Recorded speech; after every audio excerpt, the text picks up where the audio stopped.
Michael Bone is suing the father of his girlfriend's neighbor, Tim Howard Sr., for car repair costs. Michael says his car was damaged during a party thrown by Tim's daughter. Order. All rise. Yeah, it's case number 136 on the calendar in the matter of Bone versus Howard. Parties have been sworn in. You may be seated. Folks, have a seat. Mr. Bone, your car was vandalized after a party that was held at the defendant's house. Yes, ma'am. It was, I assume, your 18th birthday party? Yes. You're the brother? Yes. And you believe that Mr. Howard, who permitted this party to be had in his house, is responsible for the damage to your car? Yes, ma'am. Mr. Howard, while sympathetic that your car was damaged, says that the people who damaged your car were uninvited guests, uninvited thugs at the party, and you should pursue them for damaging your car. Stand up, please, next to your dad. Mr. Howard, you were not home at the time of this party, is that right? Yes. Where were you? I was at work. And this was on a Friday evening? Yes, it was, Your Honor. What date?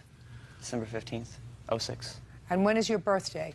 December 20th. So the party wasn't held on your birthday? No, because there was school, so couldn't do it on a school night. All right, Mr. Bone, were you an invited guest at this party? Yes. You were there with your girlfriend? Yes, ma'am. That's this young lady? Yes. What time did you arrive at the party? About 7:30, ma'am. Had you ever been to the Howard house before? Yes, ma'am. Does your girlfriend live close by? This is the next door neighbor, ma'am. Stand up. How long have you and Haley been friends? I'd say since about 5th grade. So you were invited to the party? Yes, ma'am. How long did you stay at the party, Mr. Bone? Approximately half an hour. Why did you leave after a half an hour? There wasn't too many people that we know, and there was a lot of alcohol there, so we decided we were going to go back to Jessica's house. How many people were there? Probably 40 to 50 people. Is that right? Yes, I'd say that's about right. Mr. Howard, how many people did your daughter tell you were going to be at this party? Maybe about 15, 20 people that I was aware of. Now, when you got there and there were 40 to 50 people at the party, you said that there was alcohol. Tell me about where the alcohol was set up. It really wasn't just set up. It was kind of a bring-your-own thing. It was pretty much spread out through the entire house. How many people did you know at the party? About 6 to 7 people that I actually had known. And how many people did you know? I knew about 10 to 15. And how old were the people that you knew? The people that I knew were 17 or 18, and they were all in high school. The others, I didn't know. Of the 17 and 18-year-olds there, were any of them drinking? Of the ones that I knew, a couple of them were, and the ones that I was hanging out with were not. And what about you, Mr. Bone? Of the people that you knew? Those were the same people that Same people, and they were? Drinking. The ones that we had left with went back to her house with us. It was four others that went back with us, and they left shortly after that. So it's 7:30, and you stayed for a half hour until about 8 o'clock. When you left, some people went with you. Yes. Were the people that went with you people who were or were not drinking? Were not. Were not. Is the reason that you left early because of the number of people that were there? I left early because I didn't feel comfortable, being that I didn't know half of the people that were there and the amount of alcohol that was there. I just did not feel comfortable. Did you speak to Haley about the number of people that were there? I did not speak to her about the number of people. What did you speak to her about? About the alcohol. What did you say to her, and what did she say to you? I told her that having the alcohol there, being that she's underage, was not a good idea, since my father, who lives right next door, is a cop. And what did Haley say to you? She didn't really say much, just that it would be okay, nothing bad would happen. You remember that conversation? Yeah, I do. You want to explain that to me? Well, I didn't think it would be a big problem because we knew, well, I knew some of the people. There was other people that just came with their friends that I didn't know. And everything was cool for the time we were there, so I didn't think there would be a problem. All right, Mr. Bone, so tell me what happened with your car. Well, after we had left the party, we went to Jessica's house, and we received a call about, I don't know, 11 o'clock, I would say, saying that there had been a fight at Haley's house and that they needed help breaking it up. So me and her father, Ron, went outside, and we seen people fighting around my car and various places in the yard. And after he had broken it up, I walked around my car and seen that the mirror was laying on the ground next to the car, and there was a bunch of mud on the window and on the door and on the fender and on the trunk of my car. And, What time was this? probably 11 o'clock. Okay. How did that happen? There was a fight. There's a total of 2 fights, and that last one that happened, a bunch of people had left. They were the ones that we told to leave, and they came back. Those people that you told to leave, had they been there earlier in the evening when they were there? Not all of them. But some of them? Yes. And so you told them to leave? Yes, and they were not invited back.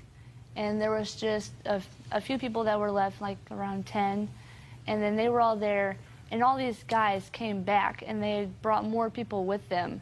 And then we seen the trucks and the vehicles coming down the road, and people ran to the door to see what was going on, and we saw they were back. People went outside to see them, and I guess the fight broke out. I ran upstairs to call Jessica's dad, the cop, because I knew something bad was going to happen. And I didn't want no one to get hurt, like, seriously. Did you know the names of any of the people that were out there and involved in this fight? Some of them I did. Others I did not. Did you tell the police their names? I didn't really get a chance to talk to the police very much, actually. I told them what had happened, and then that was pretty much it. Well, his car was damaged.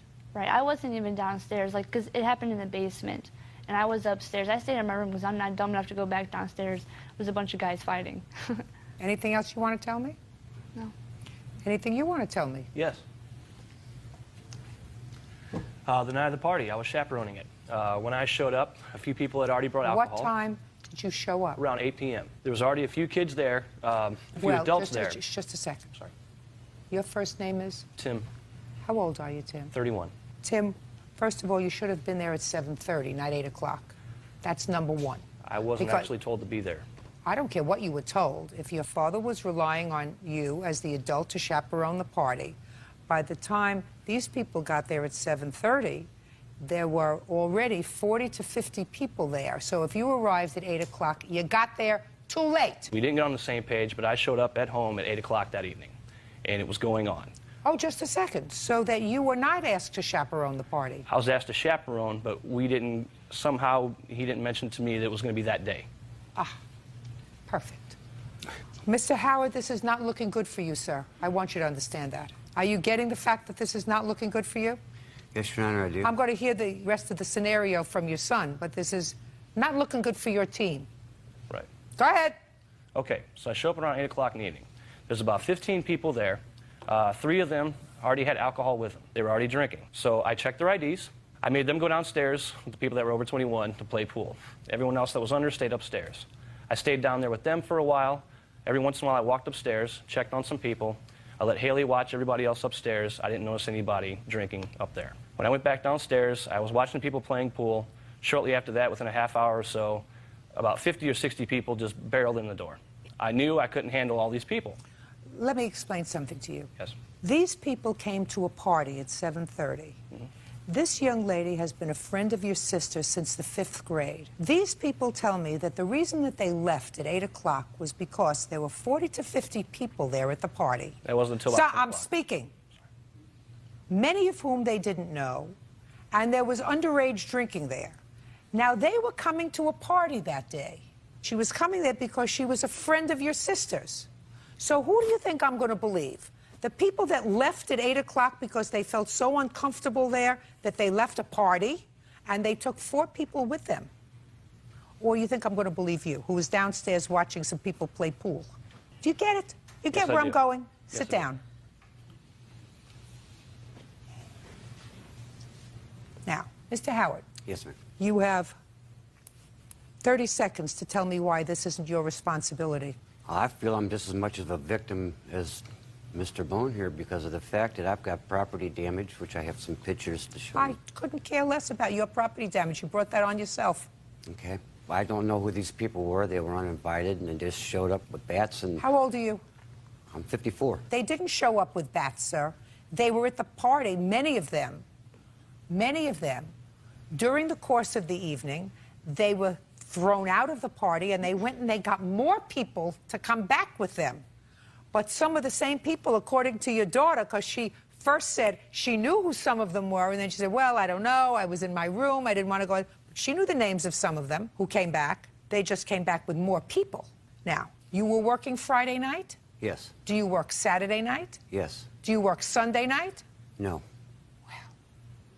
Then that's the day you should have had the party. Not on a night when you're not going to be home. If you choose to allow your teenage daughter to have a party in her house, and you believed her, which is the first mistake with regard to a teenager to begin with, right? that they're going to have a handful of people, 15 people, that turns into 40 or 50, and you don't make adequate arrangements for supervision, which clearly you didn't make because, according to your son, you had discussed this party but hadn't made any definitive plans for him to chaperone it. That's what you told me. I wasn't clear at the time.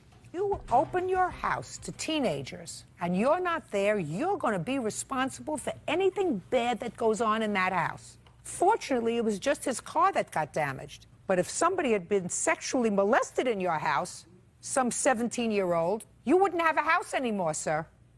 You wouldn't have a house, you wouldn't have a car, you wouldn't have a bank account, you would have nothing, because it would be your fault. And you can't say, I thought my son was going to chaperone and I didn't know the people. When you open your house to teenagers to have a party and things get out of hand, it's your fault. Period. End of discussion. So if your house was damaged and vandalized, it's a good lesson. You're responsible for the damage to his car, which is how much, sir? $2,574.39. Can I see it, please? Got pictures of the car? Yes, ma'am. I'd like to see the pictures, too. They're not very good pictures, but they are there.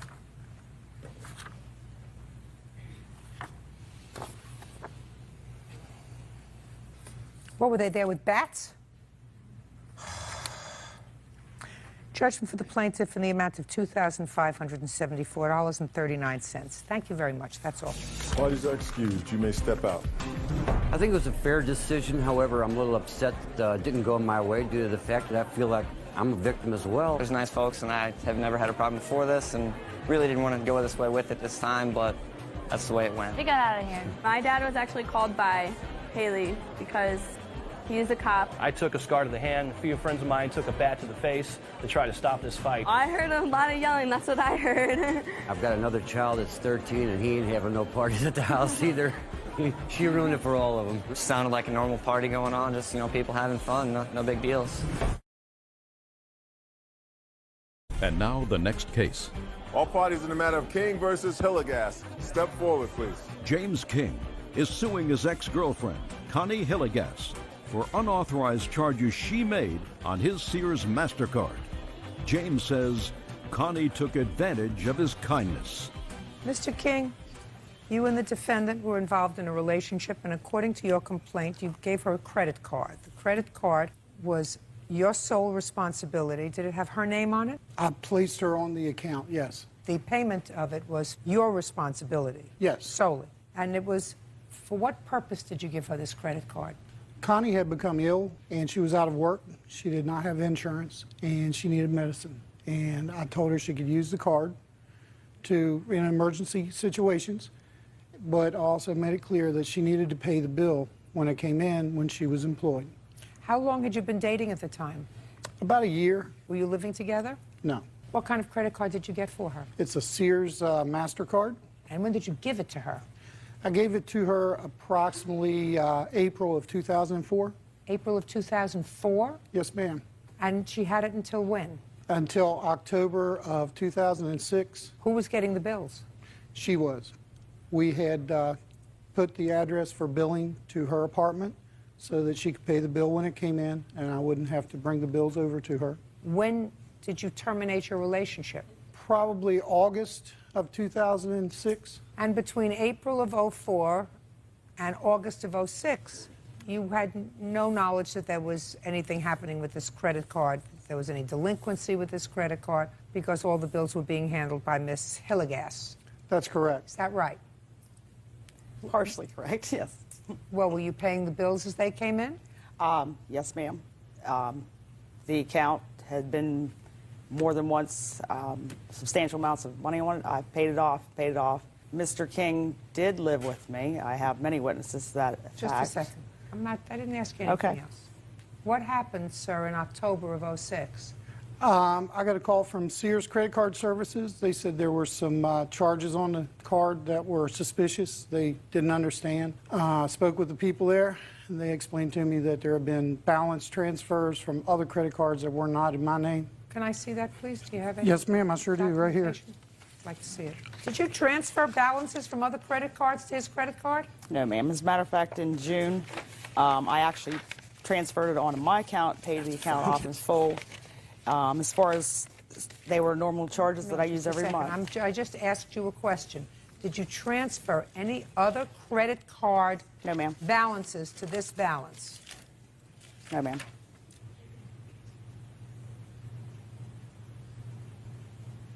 You did transfer. Capital One card, Merit Bank card, $700. What was the date on that? October 5th. Then you had a charge of $295.52 on October 3rd. So you did transfer accounts. I also have right here $1,500 payment that I tried to make on the account. I don't care what you tried to do. What I'm telling you is you transferred other accounts to this account. And I tried to reverse them, but Mr. King would not allow me to. And I was informed. Why did you do it to begin with? To try and get this resolved and get this account paid off. How do you attempt? In October. Listen to me. Sure. Come on. How old are you? 42. Don't try to pull wool over my eyes. I'm not. Piddle on my leg. We're How also much is bills left that he on made. the account? $2,719.47. Okay, and you want your money. Yes, ma'am. Ball's in your court. The account numerous times went back and forth for 3 years. I paid on the account back and forth. He was living with me over 2 years. Mr. King called and told me that in no circumstances was I to have anything to do with that account at any time, or he would press charges against me for fraud. I had tried to make a $1,500 balance transfer to the account. You know I don't understand the word you just said. I mean, I don't understand the relevance of a word that you just said. Because I tried to pay on the account. He forced it and said I could not. I want to know why you don't owe him this money. What's your defense? My defense is Mr. King lived with me for almost 3 years. He never paid me a dime. So who cares? It went back and forth for What's different back things and that I've forth? I gotten don't for it. understand. What's back and forth? Things that I've paid for, he said the account, if he'd left the account alone, I would have gladly paid it. He wanted me to make cash payments to him on a monthly basis. Because of his temper and other hostilities, I didn't want to have to be Do you know that I responsible to don't make believe a payment. word you're telling me? That's Not a word you're telling me. That's fine. I think what happened was, who broke up with whom in August? I ended the relationship. Well, if you ended the relationship in August, then she went on a spending spree. And she was really going to get you because she transferred the other balances to this account. She was really angry with you, Mr. King. Yes, ma'am. Well, that's too bad. You know, things come, things go, back and forth. With that, Actually, you ma'am, it owe was him actually September 11th. $2,719. Pay him. That's all. Step out. Thank you. Is suing his former friend, Jeannie LaSalle, for unpaid rental charges on a Cadillac. Barry also claims that Jeannie returned the car late. Come to order. All rise. Now, it's case number 87 on the calendar in the matter of Smith versus LaSalle. Thank you. You're welcome, Judge. Parties have been sworn in. You may be seated. Ma'am, have a seat, please. Mr. Smith, the defendant was a friend of yours, and according to your complaint, you rented a car to her, a car that was registered and titled in your name, that you weren't using. You felt sorry for her, that she needed transportation. You told her she could rent it for $20 a day. It is your claim that she owes you for the rental, as well as some damage that she did to the car. Ms. LaSalle says she owes you nothing. How many cars do you rent out, Mr. Smith? Well, I've never rented out. The proposition was I wanted to sell it to her. It was her idea to rent it. And when did you have this conversation? This was March 22nd in the afternoon. It was like after 1 or 2 p.m. What kind of car is it? It's a 1987 Cadillac Eldorado Baritz. It's like So the it's a top-of-the-line model for that year. And it's Well, in good top of the shape. line. I was a top of the line model in my year too, sir. But this car is now 20 years old. It's in good running order. It's in good shape. I only had like 92,000 miles on it. I'm in good shape too, but I I'm can still tell. what I am. You know what I'm talking about? I can tell. 20-year-old car is a 20-year-old car. 20-year-old car by like 2 owners. It's I'm in not good telling shape. you how old I am, and I've only had 2 owners. That still doesn't change anything. You understand? I understand. What? What? I'm supposed to say here. Mr. Smith, I'm not saying anything bad about your car. I'm just saying it's an old car, sir. It's an old car, It's not an antique. It's just an old car. but it's a Cadillac. That's Me different. too.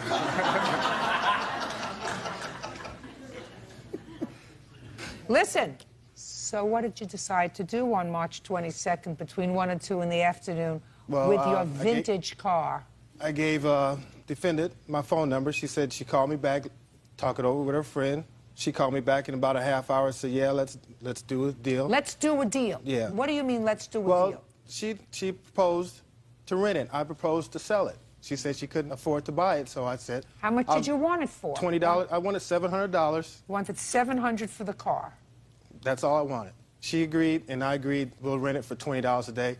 She went home to talk to her friend. I went home to download a rental car agreement off the internet. I had the paperwork downloaded. I picked them up, and she gave me $20 for the first day. We signed the paperwork. I gave her the keys. Let me see the paperwork.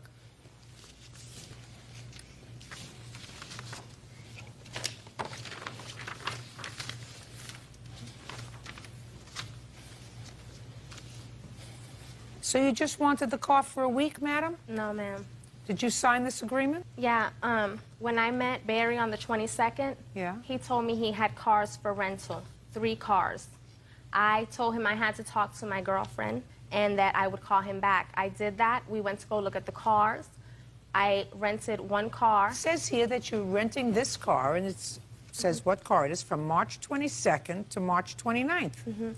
He did all the receipts. I also have those. But I wanted to purchase the car. It wasn't rental. And I started renting because I was not working at the time. All I asked you was, you were supposed to return this vehicle on March 30th. That's what you signed. That's your name. Yeah, I signed that. Did you return the car on March 30th? No, I did not. Why not? Because I made more payments towards the car. I was buying the car from him. Did you have a subsequent agreement? No. We kept doing the rental contracts. But I would pay him more than the $20 a day going towards the purchase of the car. Show me. First of all, how long did you keep the car? Until April 14th. You kept it for an additional 2 weeks. Okay. Go ahead, sir. That's not correct, Your Honor. She took 2 rental agreements out. She didn't bring the car back. I had to go to her to get the payments and check on the car because she had moved like 15 miles from me. It began like, she was paying me like 3 days in a row. She paid me. At the beginning of the first contract, she paid me the $20. How many days did she keep the car, sir? She had the car like 22 days, from the 22nd of March to the 14th of April. Right. 22 days. And let's do this so that I don't make a mistake. 22 times 20 equals $440. So that's what she should have paid you. That's correct. And that's what you would like, correct? Yes, ma'am. How much did you pay him? I paid him more than the receipts that he has given. How much do you claim that you paid him? Can my witness some of it? No! How much do you claim that you paid him? Almost $600 for the car. That was supposed to be bought for $700. Almost $600. Almost $600. Good. And how many receipts do you have, and how much do they total? $420. Let me see them, please.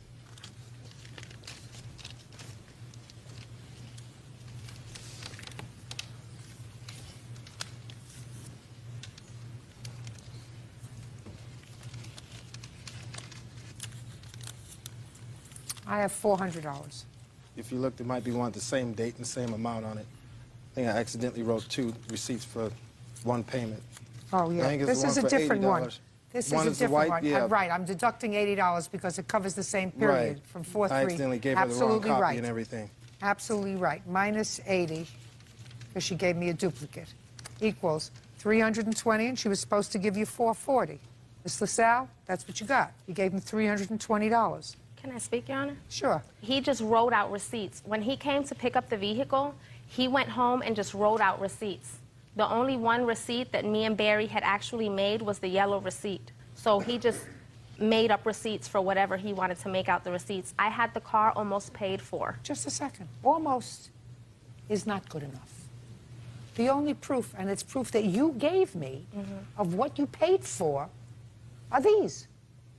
That's what you gave me. And it says that you're $120 short. What else, sir?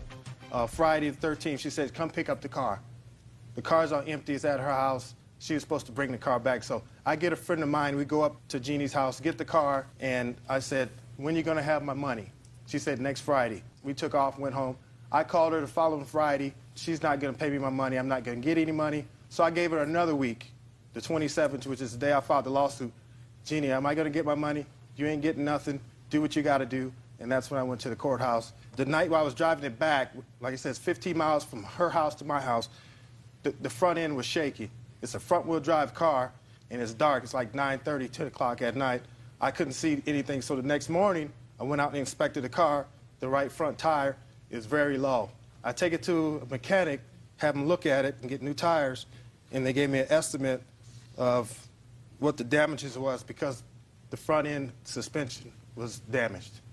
I've got damages on the car. The car wasn't brought back in the same state that I gave it to her. And Fine. You wanted to sell the car, sir, for $700. Listen to me. I wanted to sell it. Shh. Look at me. You wanted to sell the car for $700. Correct. You're going to get $440 for her. Use of the car. You're a couple of $100 short of what you wanted to sell it for. Where is the car now? I have the car. Do you drive it? Yeah, I drive it. Do you rent it to other people? No, I don't. But you use it yourself? Yes, I do. So look at what you have. You wanted to sell the car for $700. You're going to get $440, which means that you're just a few dollars off from what you wanted to sell it for, and you have your car. Isn't that great? Sounds good. Be happy. Judgment for the plaintiff in the amount of $120, which is what she owes you. Thank you very much. That's all. Parties are excused. You may step out. Do you need a shawl? No. Did you get confused as to where you were going today? No. That's the way you think you should go to court? No. And later today, Why didn't you take care of it? I didn't feel I had to. Standing here today, do I change your mind, sir? No. Well, then you're an idiot.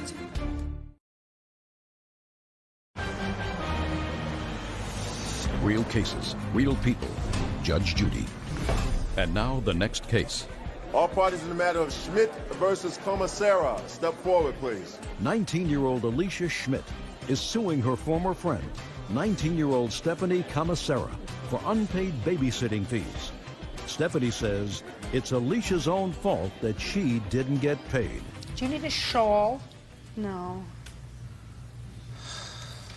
Did you get confused as to where you were going today? No.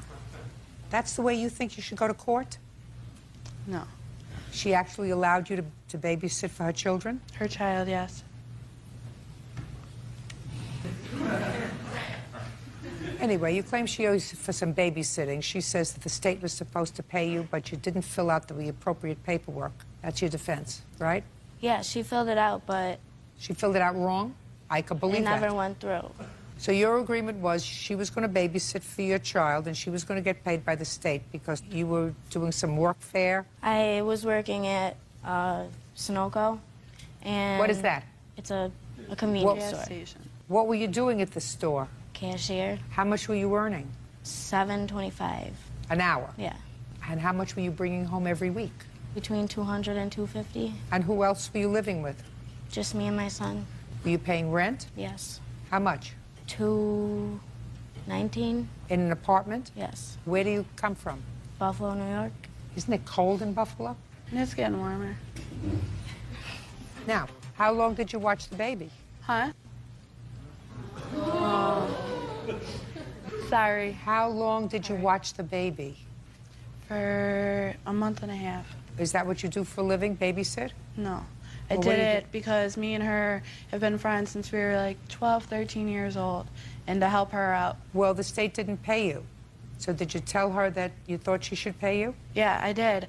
And I told her when she got her taxes back this year to give me money out of her taxes for that, and then I would leave it alone, and she didn't do that. Did you get money back from your taxes?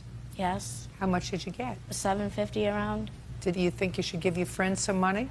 I never told her I was going to pay her. Well, you told her that she was going to get paid for watching your son. Not out of my money. Well, she's going to get paid out of your money. You got paid. She wasn't doing this as a favor. She was doing it because she expected to get paid. And if the state didn't pay her for some reason and you did not follow up, which I assume you didn't, is that right? I called many times to try and see why it wasn't coming. And so We did both did. Did you get an answer? My case was being closed at the time. So you didn't get an answer? Nope. So now you have to pay her. Why would I pay her when I never said anything about paying her?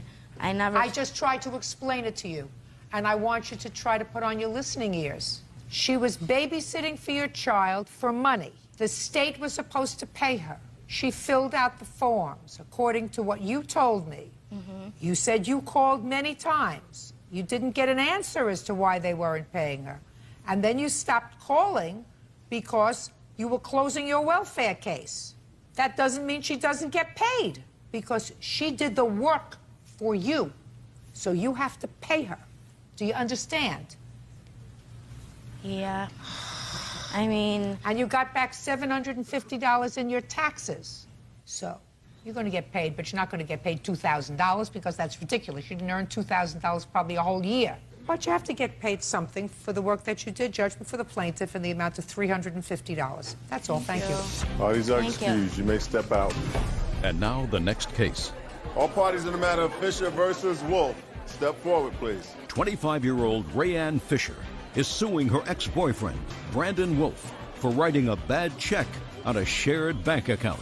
Miss Fisher, this young man used to be your boyfriend, and you actually lived together. You made the mistake, because you didn't listen to Mother, of opening up a joint bank account with him while you were living together. And after you broke up, he wrote out a check. There was no money in the account, but there was evidently one of those privileges that allows you to write checks even though you don't have money in the account, and you were forced to pay the check because there was no money in the account. And you want him to pay the money back plus whatever fees were charged to you. Mr. Wolf has an interesting defense and an interesting counterclaim. First, let's discover when you broke up. Date. The date was July 11th of 06. And when did you write out this check? I don't actually have the actual date of it. But I'm sure you do. Yes, I do. July 16th of 06. After the bloom was off the rose, right? And at the time, Mr. Wolf, were you aware of the fact that there was no money in the account? Yes, I was. So tell me why you did that, sir. First, tell me why you did it. Then tell me why you don't think you're responsible to pay her back the money for it, and then we'll get to your counterclaim. Okay. I set up with the finance company to where it was a post-dated check. For what? For a down payment on my Jeep. So you gave the finance company a post-dated check? Yes. And? And I had plans on putting the money in the account within the 2 weeks of my next paycheck. Yes. By that time, she had already paid this off. Well, they had to have deposited the check. What do you mean, Mr. Wolf? I want you to try to clear out the fuzzies in your brain. If you had put the money in the account before they cashed the check, there would be no problem. She wouldn't have known anything, right? So you didn't put the money in the account. No. Or the finance company cashed the check before they were supposed to. Correct. Well, which one is it? I gave you two choices. They can't be both correct. They actually cashed the check before the post date. Well, so the bank probably shouldn't have done that, right? Right. But you had the money. Right. It was a misunderstanding. Fine. So why didn't you give Miss Fisher back the money? Since you had the money, let me give it to you this way. You had the money. That's what you told me. Right. You were going to put it in the bank. Correct. Your finance company, for your truck, deposited the check early. That's what you're telling me. Correct. But you had the money. What's your first name? Rayanne. Say to Rayanne, Rayanne, I'm sorry, this was all a misunderstanding. I have the money. I'm going to give you back the money. I want you to be whole. Why didn't you give her back the money? Well, what happened is on my Jeep, I ended up getting it repoed from me. What month? It was August, I think. So we're talking about now in July. July, you had the money Right. to pay the down payment, so why didn't you just give it to Rayanne, who paid the overdraft protection on the truck? I never asked her to pay it. Who cares? You had it. Why didn't you take care of it? I didn't feel I had to. Standing here today, do I change your mind, sir? No. Well, then you're an idiot. You the girlfriend? I'm the fiance. Fiance. I think twice about making babies with him. Listen! Your debt, your problem. You had the money. Right. I also don't believe that a finance company takes a post-dated check and allows you to take a car. That is a lot of who shot John. So, now that I've already determined that you owe her the money, how much money does he owe you? $592.90. $592.92. That's what you owe her.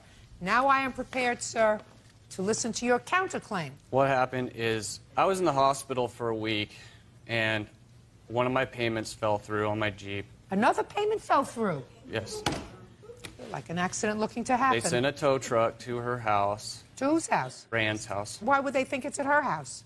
Because it was registered under the address. So the tow truck came to the house and said, where's the truck? Go ahead. She brought the tow truck over to my sister's house, had it towed, No. She didn't have anything towed. Oh. She brought the tow truck over to my sister's They house. said, where is this car? Right. And she said, It's not here. Maybe it's at his sister's house. I'll show you where that is. Is that what you're saying? Yes, So what? correct. She sat in the parking lot also, took pictures, sent them to me on my phone, and also put them up on her MySpace page. So what? So what? I didn't feel that was right. Maybe she would have felt more kindly if she wasn't out $600 for your truck while you're fooling around with your new fiancé. Do you understand? One Yes, good ma'am. turn deserves another. Your counterclaim's dismissed. Judgment for the plaintiff in the amount of $592.92. Thank you. Is suing his ex-girlfriend, Lana Speakman, for the return of his belongings and for the money he invested in a Dodge Durango. Order. All rise.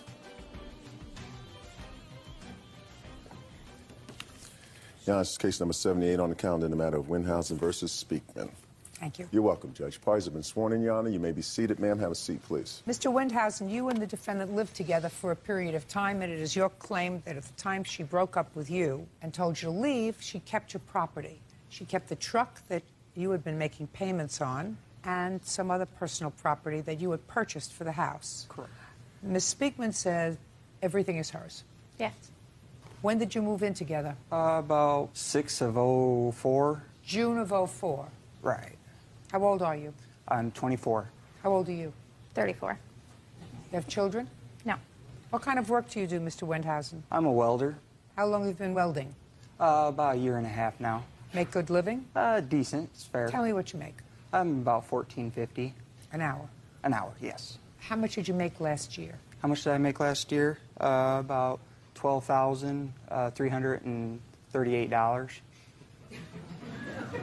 You worked full time? Yes, I did work full time. I got laid off in December of 05, and I was rehired back on, so I had When? it in February. But other than that, you work continuously? Correct. And what did you do with your money? What did I do with my money? Why do you keep asking me a question? I know the question that I asked. What did you do with your money when you got your money, when you were living with Miss Speakman? I cashed my checks at the U.S. Bank, and I went and paid it to, just gave her cash. Well, how much cash did you give her? Approximately about $340 per week. It was different every week. Tell me about this truck. This truck, I needed a vehicle to get back and forth to work. I did not have one. I wasn't able to put one in my name because Why? my credit wasn't the greatest. And at the time, I was working on getting a work permit to make a commute back and forth to work. What did your bad credit have to do with getting a work permit, Mr. Windhausen? Because I wasn't able to put the truck in my name. Did you have a driver's license? I did not. I just had a work. Well, that's an answer why you can't have a truck in your name, sir. Correct. So you were going to drive this truck despite the fact that you didn't have a license? No, until I got my work permit. Did you drive the truck without I did, a license? yes. So Miss Speakman put the truck in her name and allowed you to drive it without a license? Correct. Jan, down, I get to you. And who made the payments on the truck? I did. How much were the payments every month? Approximately about $340 a month. $340 a month. Plus It's exactly the same amount that you gave her. You said a week. That's a number you must like. You told me you gave her $340 a week when you cashed your paycheck, and now you tell me Well, that your truck excluding- payment was $340. That was excluding making the payments on the refrigerator and the stove and the bedroom set. Just a second. How much was the truck payment? About $340. And how much did you used to give her every week from your paycheck? Around $340, yes. Wrong. He's got it down, and he's not going to waver. And how did you make the truck payment?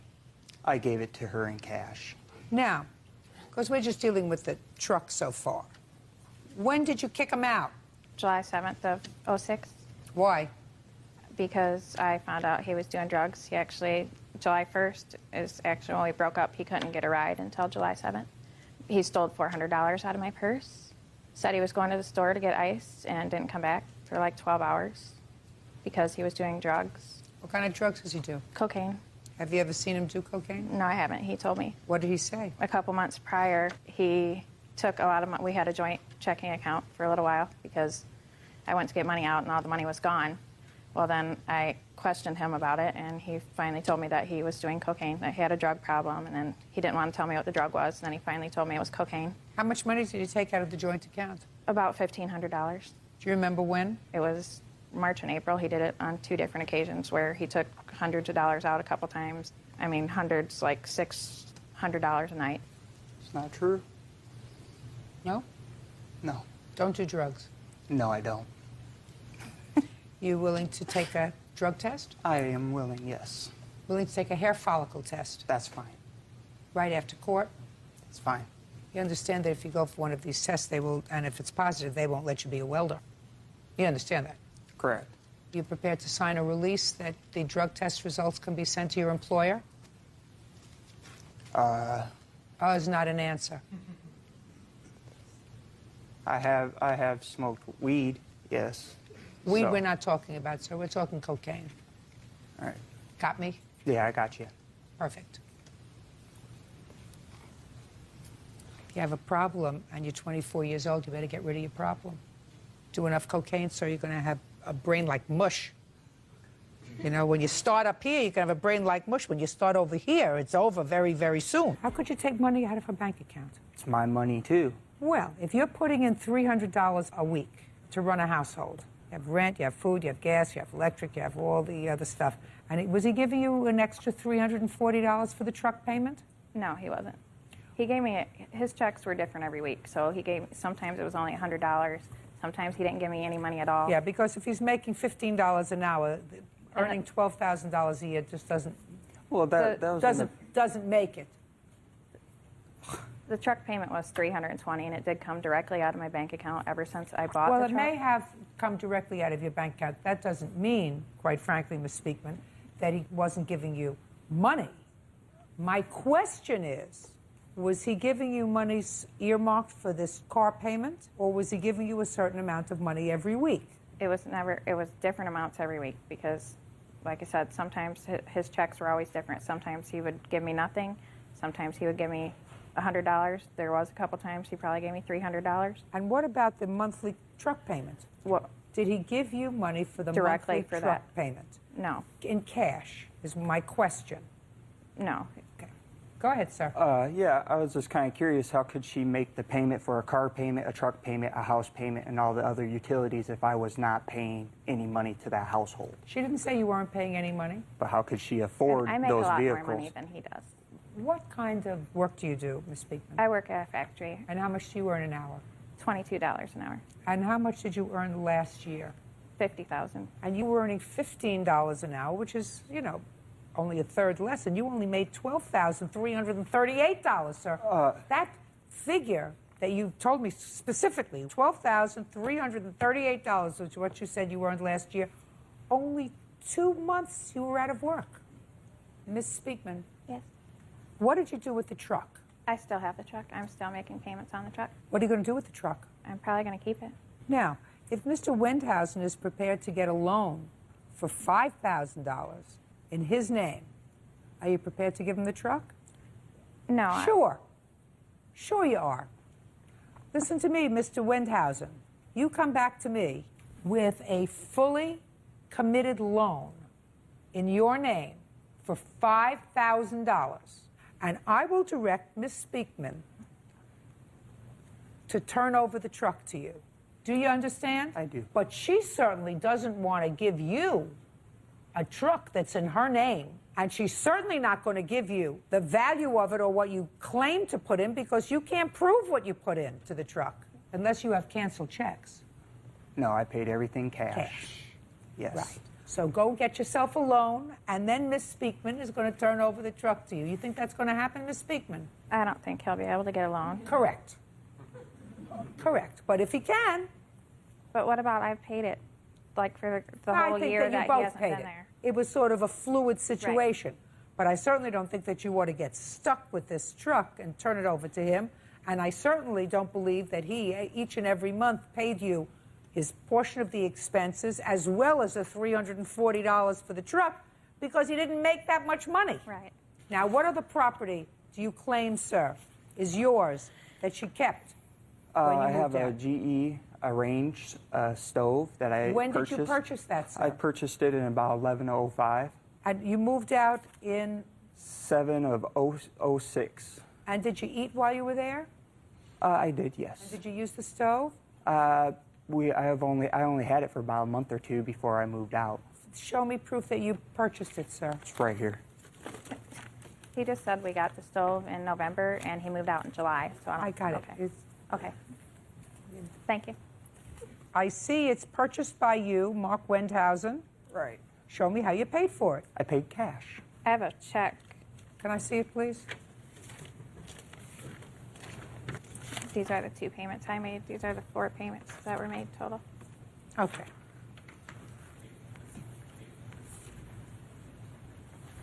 She's got proof of the payments, sir. Proof of the payments that I paid? Well, show me your payments. It doesn't say that this was paid in cash. I paid those payments, ma'am. To whom? To Turner Electric. Show me. Cash. Don't you see there's cash? She writes checks. I pay cash. What else, Mr. Wendhausen? I also have receipts here for refrigerator. When you moved into the house, Mr. Wendhausen, was there a refrigerator in the house? Yes. Can you please tell me where all my money was going? All your $12,000? Well, I lived there for two and a half years. All your $12,000? His money was going up his nose. Mine Just a was second. paying the bill. Mr. Wendhausen, I don't think that you understand, sir. That barely supports a person. You don't get it. I'm not getting it. I'm making payments that, you know. Show me that you're still making payments. I'm done. Those are the receipts. That's paid off. And you paid for it, and you used the refrigerator, and you used the stove while you were in her house? Yeah, it's my Goodbye, name. Mr. Wendhausen. Do you think I could think you have a problem, and I think that you really have to take care of your problem. If you manage to secure a loan for the truck, I am going to direct Ms. Speakman to turn the truck over to you. We will recalendar this case as soon as the clerk receives indication that you've received a loan, and I will direct this truck that you want to be turned over to you. Do you understand? Okay, I do, but... Good. Thank you very much. Goodbye. Parties are excused. You may step out. I just think the case was unfair, and it's both... The money started disappearing, and I found out he was doing drugs. That is not true. I told him to try to get help, and he didn't get help, so I kicked him out after he stole $400 out of my purse. Whatever, man. I probably won't be going out with younger guys anymore. And now the next case. All parties in the matter of Mixon versus Glade, step forward, please. James Mixon is suing his former live-in girlfriend, Keisha Glade, for the return of his furniture and baseball cards. Mr. Mixon, you and the defendant lived together for a period of time in her home. Yes. And according to you, she unceremoniously kicked you out and kept some furniture that belongs to you. Yes. You want it back. Ms. Glade says that you were nothing but a lazy bum during the time that you lived there. You paid no rent. The least you could do is leave the old furniture there. It's not worth very much anyway. She is counterclaiming. She says that you should have paid rent, but you didn't, and that you slashed her tires because you got mad at her. So let me make this simple. The fact that he should have paid rent, you are absolutely correct. But that doesn't mean he's going to pay rent, because you allowed him to be a bum. True. So you were an enabler. How long did he live with you? For a year and a month. And how many months of those 13 months that he lived with you did he pay rent? None. None. Why are you laughing? Because that was funny. No, she's not funny. I'm funny. Yeah. How many months did you pay rent, Mr. Mixon? None, like she said. You were a bum. No. Well, if you don't pay rent, you're a bum. We never had an agreement on that. You don't have to have an agreement.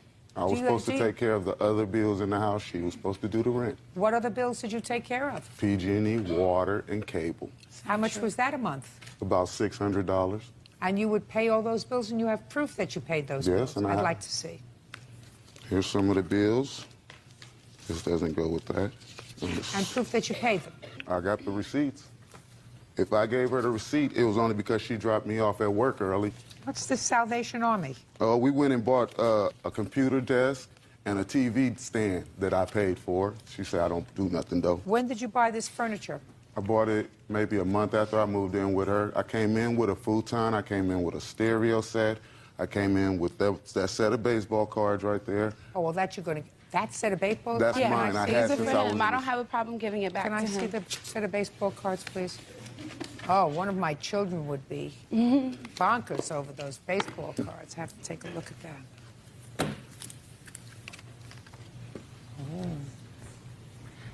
Are you a real collector, sir? Yes. Had those since I was in the mint 6th grade. condition, or what kind of condition? They're are in these? mint condition. Really? You know they're worth a lot of money. Mm-hmm. Are these Topps baseball cards? Tops and Fleers. Well, Fleers aren't worth as much. I know, right? that's why I try to stay more with Tops. See, I know a little bit about it. I see. Okay. Give him back his baseball cards, Butcher Bird. Surprised he left without them. I also had a pending restraining order which granted me possession rights of the bed, the couch, the TV, and the lamps that he's here. Show me.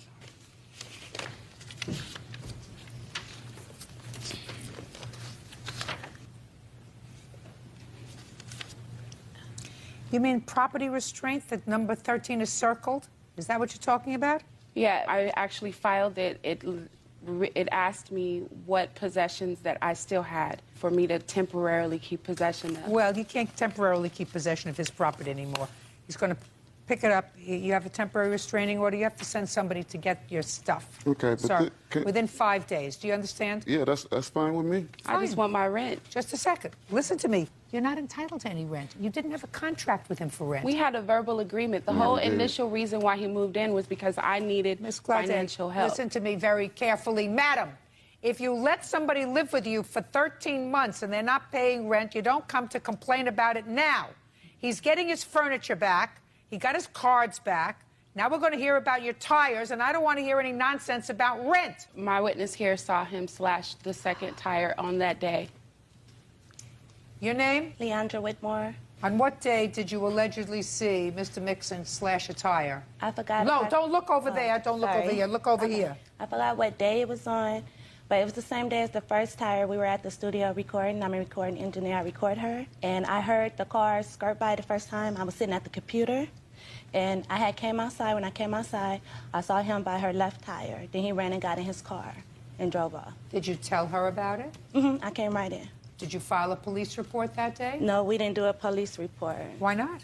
Because that was the first incident of numerous amounts of incidents. What difference does it make? Because I didn't want to get in it because he's family with my uncle, and I didn't want to say anything, but things keep happening. Did you ever file a police report? No, ma'am. I filed one later after his witness started harassing us. I mean, this lady? Yes. She has nothing to do with this case. She has nothing to do with me. She has nothing to do with anything that's going on here today. I agree. The only thing that I have to worry about today is, am I satisfied that he slashed a tire? I'm not so sure you saw anything. Sit down. Thank you. I'm not convinced you saw anything. I am convinced that you're going to get your old furniture back. 5 days. You make the arrangements to get it, send somebody else to get it. And who is this person? That's the neighbor. She the one who pulled my clothes in when Keisha threw my stuff out in the rain. Okay. Absolutely not. She's the nosy Listen hag.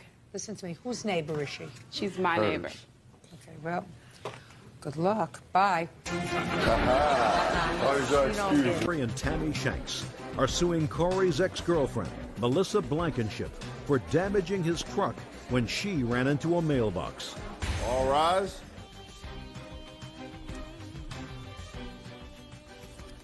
That's case number 44 on the calendar in the matter of Shanks versus Blankenship.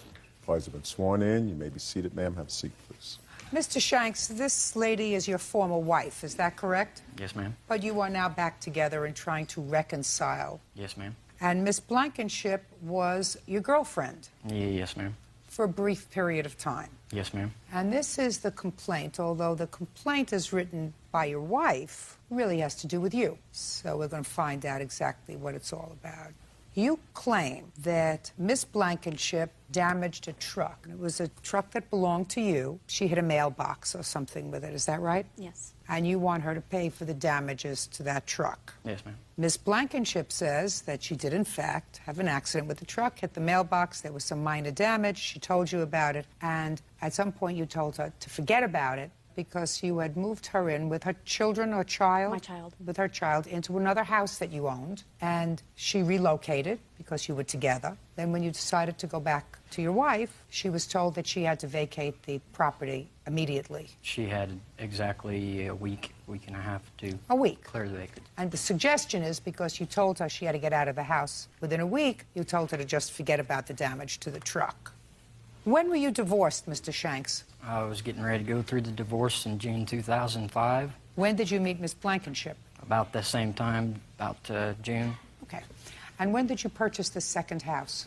Obtained the house around June, July, in between there. And when did Miss Blankenship move into the house with her daughter? When the house closed, and it was in August. And that was at your suggestion? Well... You were together? Yes, but, Your Honor, it was more or less where she wanted to more or less move in. You know, she asked me to move in, and the stipulation was if she did move in, she was supposed to obtain the home, take care of everything while I was gone, since I'm an over-the-road truck driver, and she was going to start up a daycare with herself and her witness. So what you're saying is she moved into the house, but she was supposed to pay all the bills in the house? No. From the daycare? No, it was more or less like she wanted to start up the daycare. Well, what did that have to do with you, Mr. Shanks? Well, really, it doesn't, Your Honor. Well, so then I'm not interested in it if it doesn't have anything to do with you. Okay, so she moved into the house, and when you weren't on the road in your truck, where did you stay? I only stayed in that home maybe one night. With her? Yes, one night. And you shared a room? Yes. Before she moved into the house, where was she living? She was living in an apartment complex. How many nights did you spend there? Maybe 2 at the most, ma'am. And when you stayed there, did you share a room? Yes, ma'am. And when you purchased this new house, was it the idea that you would be living there as a family when you weren't on the road? No, ma'am. What was the idea of the new house, sir? The idea of the new home is I wanted to move away from my old home state where I used to live at, and I just wanted to start over myself. I mean, the only reason I let Miss Blankenship move in was the idea of her wanting to start up the daycare. Mr. Shanks, you're having second thoughts about this, sir, because of the lady standing next to you. But your conversation to me doesn't make sense. Do you understand? Yes, ma'am. Doesn't make sense that you bought another house in another area and Miss Blankenship was moving in there to start a daycare center. That doesn't make sense, sir. I haven't even asked her anything. So don't try to pull my leg. I don't like it. You get it? Yes, ma'am. If you had second thoughts about Miss Blankenship and your relationship and you wanted to go home to your wife, that's fine. But don't lie. I don't like it. Now let's get back to the truck. At the time that Miss Blankenship damaged the truck, she called you. Where were you? I was out on the road. And what did she tell you? That the truck was hit by the mailbox. No, she didn't say that at all. Don't be a wise guy. What did she tell you? She told me she hit the mailbox. That she hit the mailbox, right? Yes, ma'am. Did she apologize? Yes, she was very apologetic to it, yes. Now, at that time, had you gone back to your wife yet? No. Did you tell her that you were thinking about going back to your wife? No. Had you told her that she had to move her property out? I told her, when I told her to move out the property, and this is going to bring up the daycare again, that she wasn't getting the daycare going, and the home wasn't being taken care of. When she used your truck, what was she using it for? In the moving process, I think. So you were told her to move, in or out? It was, I'm pretty sure it was in, ma'am. Were you moving in or out when you were using the truck? Actually, when I wrecked the truck, he was in town. He asked me to go get jumper cables, I think it was, so he could get his truck jumped because the batteries went dead. So he was in town. Where was he in town? He was over by the apartment complex that I used to live at, and I had already moved into the home. Okay. So that was sometime in August? Yes. Now, after you had this problem with the truck, went into a mailbox. Right. Did he ever spend the night with you in the house again? Yes. How many times? I think he was there one more night, and then he left. After the damage to the truck? After the damage to the pickup. Now, did you see the damage to the truck, Mr. Shanks? Yes, ma'am. Where was the truck when you saw it? I'm pretty sure it was at the apartment complex, ma'am. Apartment complex or the house? I think it was at the apartment complex. So it was drivable? Yes, it was drivable. Tell me the circumstances surrounding your seeing it at the apartment complex, sir. I was, What were you doing there? What were you doing there? I would think I was getting ready to leave, but I can't recollect it, you know? I mean, Getting ready to leave what? in the truck, in my semi. You mean getting ready to leave her apartment? Yes. The semi was parked at the apartment. At her apartment? Mm-hmm. Now, what did you say to Miss Blankenship, sir, when she told you that she had had this accident with the truck, and you saw the truck, right? Yes, ma'am. What'd you say? I told her, I said, it needs to be replaced. You need to get it fixed, and it needs to be done. I mean, I was really upset about my truck being wrecked. Well, it wasn't wrecked, sir, because you said you saw it at the apartment complex. So it wasn't wrecked, it was drivable. Yes, it was drivable, but the way them Dodges are set up and everything, they've got plastic and little sheet metal and all that stuff on them anymore, and just hitting the mailbox did do a lot of damage to the front of that truck. I mean, it's very noticeable. You want to show me a picture of it, sir? Yes, ma'am. There's also pictures in the mailbox post and at the house where the mailbox sits.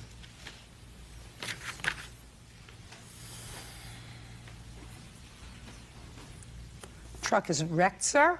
It's got a little damage on it. There's some bumper scratches. Big deal. Judge Judy continues in a moment. So why are you here? He ruined her life. She spent 2 nights in her car because she had nowhere to go. And later today... Did she tell you the child was yours? Yes, ma'am. And the paternity test said the child could not have been yours? I wasn't there when he slapped my daughter's mouth. As far as I'm concerned, he could have, I don't know. He could have. Real cases, real people. Judge Judy. Corey and Tammy Shanks say Corey's ex-girlfriend, Melissa Blankenship, ran his Dodge truck into a mailbox. Melissa is countersuing for the return of furniture. You see what your problem is, sir? First, you moved her out of her apartment with her child into a house that you had purchased. And the plan was for you to live there when you weren't on the road. That was the plan. I mean, that's clear. There's no question about that. Then you decide to get back with your wife. And your wife is irritated that the truck is damaged. Right? Yes, ma'am. Well, that's too bad. What are you mad at her for? I'm not, ma'am. Well, you shouldn't be. He's the one who disrupted her life, moved her out of her apartment into a house, and then told her she had to move because he was going back with you. Don't you see who the villain here is? It's not her. Oh, you get it? Did I have to explain that to you? No. So why are you here? Over a couple of $100 damage to a truck? He ruined her life. That's not her fault. That's his fault. Probably yours, too. You get it? Yes, ma'am. I believe her when she says that the reason she was moving your truck was because you asked her to go get jumper cables with your truck. I can't remember that far back, Your Honor. Well, if you can't remember, she does. I know the truck was driven without my permission. That's not true. If you asked her to go get jumper cables, she used your truck. She was living in your house. You were sleeping with her. You had an intimate relationship. Get over it. You made a mistake. And grow up. Now, what stuff did she leave behind in the house? I've got pictures of the furniture. And where is the furniture that she left behind? Take your hands out of your pockets. It's at the address of the home in St. Charles. Where do you want him to deliver your property? He's going to deliver it. He caused the problem, right? Yes, ma'am. To Mary's apartment. Miss Kelly's apartment. All of her property goes back to her. Do you understand? Yes, ma'am. And you make sure that it gets there. It's your responsibility. You had a change of heart, sir. You have to behave like a grown-up. Just because you act irresponsibly most of the time with the women in your life doesn't mean you're going to act irresponsibly here. I mean, I read the papers. You relocated this lady and her child with a promise that you were going to have a life together, that she was going to start a business in the home. And because you had a change of heart, you told her, sorry, you have to move. Now, you moved once, now you have to move again. Where did you move to? Back to the complex? No, I had lost my apartment because of him promising we were going to have a life together. Where are you living now? I've relocated closer to home, closer to my parents. Excuse and, me, Your Honor. Yes. May I say something? Yes. She spent 2 nights in her car because she had nowhere to go. My daughter stayed with a friend because I did not want to be a burden on anyone else. I let my daughter stay so she would not be without. How old is she? She's 11. She was 10 at the time. You got it? Yes, ma'am. She gets all of her property back. Make sure that that happens, sir. Yes, ma'am. Take care of the truck yourself. It's the least you could do. And tell your wife to get over it. You got it. Yes, ma'am. Goodbye. Parties are excused. You may step out. He got back with his wife. Tammy was mad because he got with me. We share a life together. She didn't like the fact that I had permission to have the truck, something that she could never, ever have. And now the next case. All parties in the matter of Rhodes versus Nelson. Step forward, please. Rachel Rhodes is suing her ex-boyfriend, Eric Nelson, for the return of payments and repair costs for a vehicle he financed. Eric says The car was repossessed because Rachel missed payments. Miss Rose, Mr. Nelson is former boyfriend of yours. Correct. And he financed a car. He was responsible for the payments on the car, but it was your car. Correct. The agreement was you were to make the payments on the car. When the car was paid off, it would be yours. Correct. Well, what happened is that you missed some payments on the car. Couple, 2, maybe 3. And the car was repossessed by the company. Is that right so far? So far, I made a payment. I had placed it on the drop box. I don't want to hear that you made the payment. You placed it on the drop box. They didn't cash the check, but then you missed 2 more payments. You missed payments, correct? Yes. And the car was repossessed. You called up the company, and the company said, well, if you make up all the payments that you missed, we'll give you the car back. You were prepared to make up the payments, right? Correct. But Mr. Nelson says, I'm not going to sign off on you getting the car back because I don't trust that you're going to continue to make the payments on the car. Let them take back the car. I'll make up the missed payments, and I just want this off my record so I don't have to worry about it anymore. So you're suing him for not making it easy for you to get the car back from the company. That's your lawsuit? Yes. That's not a lawsuit, Ms. Rhodes. Well, Your Honor, I have the paperwork pertaining to the money order that I had purchased and I had put in the drop box. After the 29th of December, I had called and checked the status of the money order. The money order had not been cashed. Ms. Rhodes, you don't seem to get me. After you had this alleged mishap with a money order that you allegedly put in a drop box at the car company, which they didn't cash, you then missed 2 more payments. Ma'am, the money order was for $250. You then missed, according to your own statement, 2 more payments because you had trouble. Is that correct? No, it's not correct. Well, that's what you wrote here. That's what you wrote here. How many more months of payments did you miss? I only missed, to my knowledge, I missed 3 payments, which is a month worth of payments. You missed 3 payments, and the car was repossessed. That's correct, but as far as I know, I thought the payments were current. Well, they weren't current, and you have no cause of action against Mr. Nelson. Mr. Nelson doesn't have to make it easy for you to get your car back from the company. Your responsibility is to see to it that the payments are made on time, and they are made to the right place, and to check and see if they were cashed, and to check and see that his credit is not at risk. That's your job. He was being very nice to you, but things transpired, which we'll get to in a moment, because you have a counterclaim that suggested to him that you were not particularly a trustworthy person. So he wasn't going to make it easy for you to get the car back, and he has no legal obligation to do that. And this is, of course, a court of law. And in a court of law, he is not under a legal obligation to get you your car back from the finance company after you missed, I don't care if you missed 1 payment. According to you, you missed 3. Well, can I say this? Sure. If I wasn't such a trustworthy person, I was able to pay the money to get the car back, but he didn't want to do that.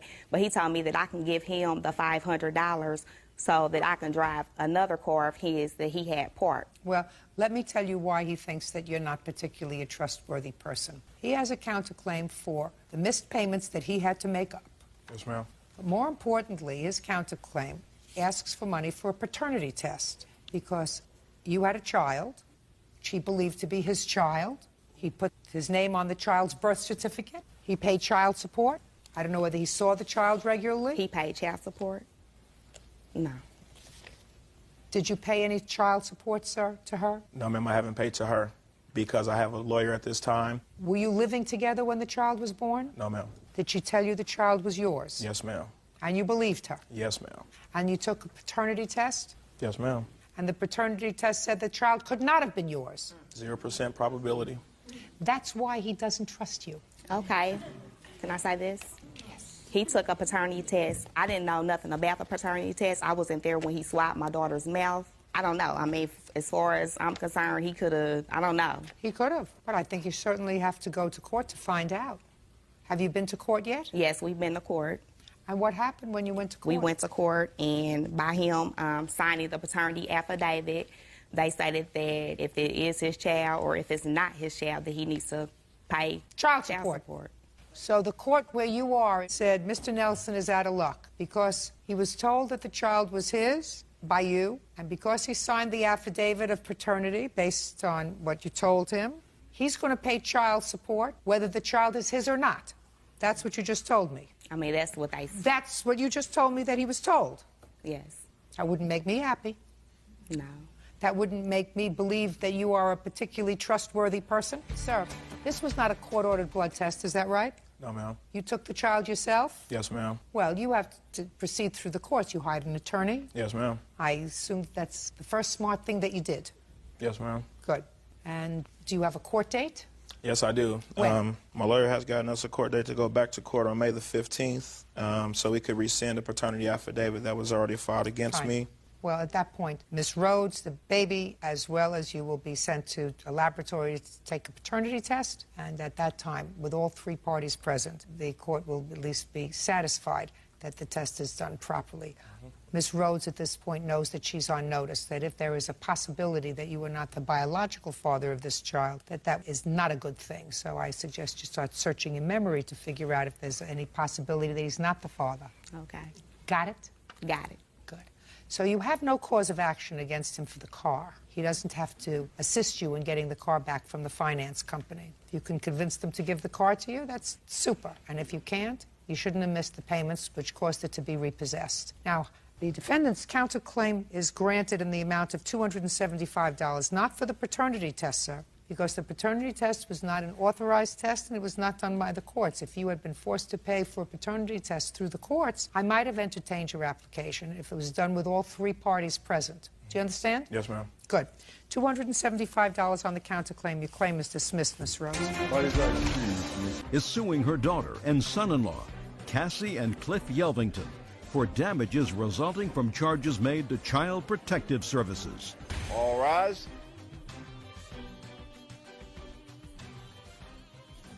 Yeah, this is case number 154 on the calendar in the matter of Brady versus Yelvington. Parties have been sworn in, Judge. You may be seated. Folks, have a seat. Miss Brady, this young lady is your daughter. Yes, ma'am. And this is your husband. Yes, sir. According to your complaint, some time ago, your daughter and her husband had a small baby. That baby was removed from their custody by the state because of abuse, and the baby was placed in your custody. Yes, ma'am. You had her for approximately a year? 20 months, Your Honor. And after 20 months, there was a reunification process, and she was ultimately returned to her parents. Yes, Your Honor. You now have that child and another child. Yes, ma'am. Your complaint is that there came a point where your daughter and son-in-law made some false allegations about you, which required you, because you have a teaching position, to retain an attorney in order to dispute those allegations. And you want them to pay for that attorney and for the emotional distress that you went through from something. Your daughter and her husband say that there came a point when they were concerned over something that their daughter had told them when you were visiting with her, and they had every right to report that. And they are counterclaiming because they say that you have embarked upon a course of trying to interfere with the reunification process by making allegations against the Child Protective Services. Is that correct? Yes, ma'am. Okay. When was the child originally removed from your custody? January 13th of 2005. How old was she? She was approximately 3 months old. And what was the nature of the abuse that she suffered at 3 months old? We were staying with some people that we thought were friends, and their youngest daughter was going through a biting phase and put bite marks on our child. Over what period of time? A week or two. You pled guilty to abuse or neglect? Neglect. And you understand that you neglected her? Yes. As did you? I wasn't there. I was at work. I was working out of town for the period that this had happened. The entire time? It had happened within a week. I was out of town for the whole week. Now, when the child was with you, did the parents visit? Yes, ma'am. At your house? Initially, they had supervised visitation at my house, and due to the deteriorating situation, I asked for their visitation to be moved to a visitor center. Well, that's part of their counterclaim, that if you hadn't forced the visitation to be at a visitation center, they might have been reunified with their child earlier. So I would like you to tell me, Ms. Brady, what caused you to report this deteriorating situation? They were coming over to my house, and I was allowing them wide open visitation. They could come, sit comfortably. I fed them. I permitted them to have any length of visitation they wanted. That was approximately June of 2005. Cliff went into court and claimed that he was paying child support to me. And I had not received any child support from them whatsoever. Also, when they came, they were bringing some people over with them. I didn't mind his family members, immediate family members, like his sisters and Kaylee's little cousins. But they started bringing strangers over. Who would you bring over to the house? My cousin. Why would you do that? We checked with her first. We told her that we were going to bring over my niece and my cousin, and she Why said would she you didn't bring have a problem. anybody? Because she would not come over down to Orlando so that my family could see my daughter, and my family wanted to see my daughter because they hadn't seen her since she was born. Just a minute. What does that have to do with little cousins? It's not. She was like 13 years old. So what? This is for you and your wife. Visitation is for you and your wife. How many cousins did you bring to the visitor center? We didn't take anybody to the visitation center because it was done during the week whenever everybody was working. Right. So Miss Brady was taking care of business that you should have been taking care of, and if she said to you, don't bring people. She never told me not to bring people. Did you tell him not to bring people? No. Well, how was he supposed to be a mind reader? Well, I did object to one person's presence. He was supposedly a friend of Brandy's, his older sister, and I did object to it to Cassie. And what did she say? She just shrugged her shoulders and made an excuse. Is that correct? Yes. Okay. So you got tired of all these people in your house? Yes. So you asked that the visitation be at someplace else? Yes. Were you going to visitation every weekend with your daughter? At the center, it wasn't on the weekend. It was only during At your mother's house? We were going there about 3-4 days a week. So that was great. Mm-hmm. That was great. Yes. Should have kept it simple. We didn't know that there was a problem until she sprung it on us at the last minute, saying that there's visitation at the center now instead of at her house. Okay. Should have We been didn't smart know enough to if figure if she would have came up to us and said, hey, I have a problem with some of the stuff that's going on, we would have done what we could to correct it. Mr. Yelvington, you may be right. She probably should have said something to you before she moved it, but that's not a legitimate lawsuit. You should have been smart enough to keep it simple. Go with your wife, sit with your wife, with your 3-month-old daughter, bond with her, spend as much time with her as you can, and not involve the rest of your family. That's just not smart to do. Could she have told you? Absolutely. Is that a lawsuit? Absolutely not. Now, the child was ultimately reunified when? September the 15th, 2006. Tell me what happened after September the 15th. Well, there was one visit that I went to pick her up at. Josh, my grandson, went to pick her up. I had visitation with her every other weekend.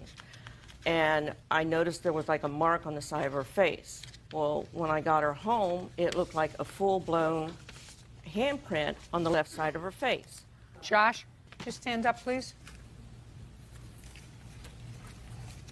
Josh, you went to pick the baby up. Yes, ma'am. Did you see any mark on her face? Yes, ma'am. Describe it to me. It was marks on her face, and there was like some bruising right here. Did you ask her what happened? No, ma'am. Did you? She wasn't that verbal at that time. Okay, fine. Do you remember what month this September 2006, towards the end. So you reported it? Yes, I did, to the caseworker, and I took pictures. You have pictures? Yes, ma'am. I'd like to see them, please. There's the originals.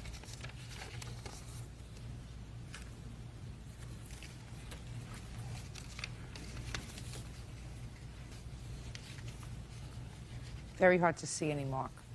Right. Oh, I see the bruise in the middle of her lip. That I Right. do see. Yeah. That was on a separate occasion. And then in October of 2006, I see a large black and blue mark on her forehead. That's it. Okay.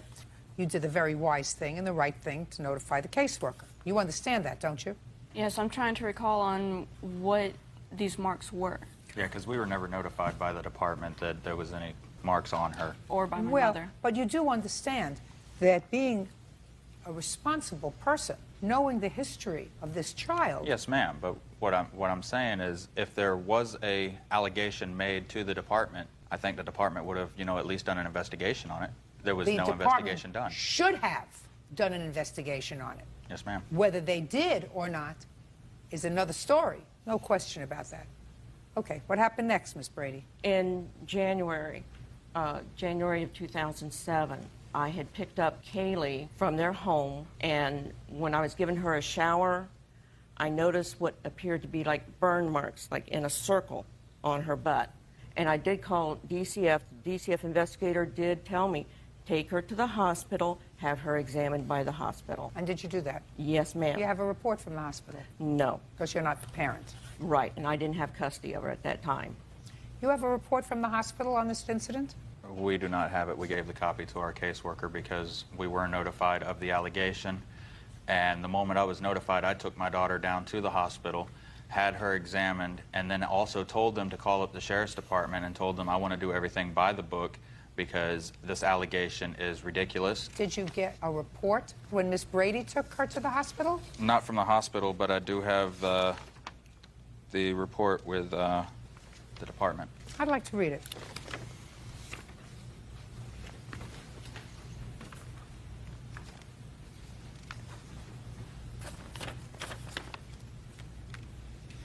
Are you trying to toilet train your child?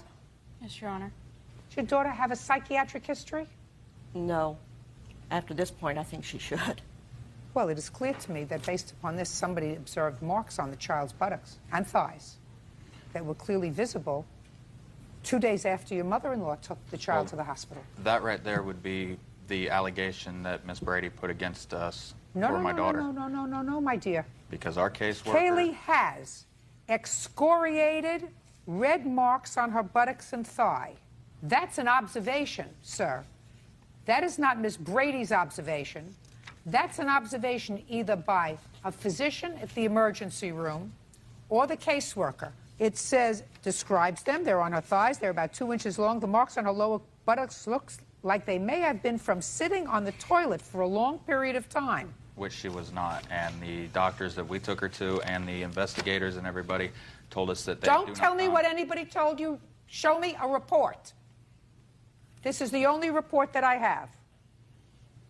As far as her sitting on the potty for too long, she liked to play on the potty and try to be a big girl, and she would sit there herself. We didn't force her to stay there. And the marks on her thigh were chafing from her diaper because we went for a walk that morning before my mother picked her up.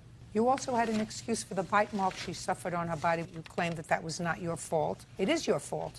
Whether you did the biting or you permitted this child to be, for over a week's period of time, bitten by another child, that's your fault. And just because a 2-year-old wants to sit on the toilet for a long time doesn't mean that a parent who is exercising parental responsibility allows a child to do that to such an extent that the child has welts on her bottom. Child should not have marks on their thighs from chafing from a diaper if all you have to do is take care of her, which is what the two of you have to do. Take care of her. Judge Judy continues in a moment. I was not able to notify my husband of the marks because the people that we were staying with would not allow me to use the phone, and I had no... Crawl out! Abe Lincoln walked 10 miles to school. If your child is being abused, you leave and go to a shelter. What's wrong with you?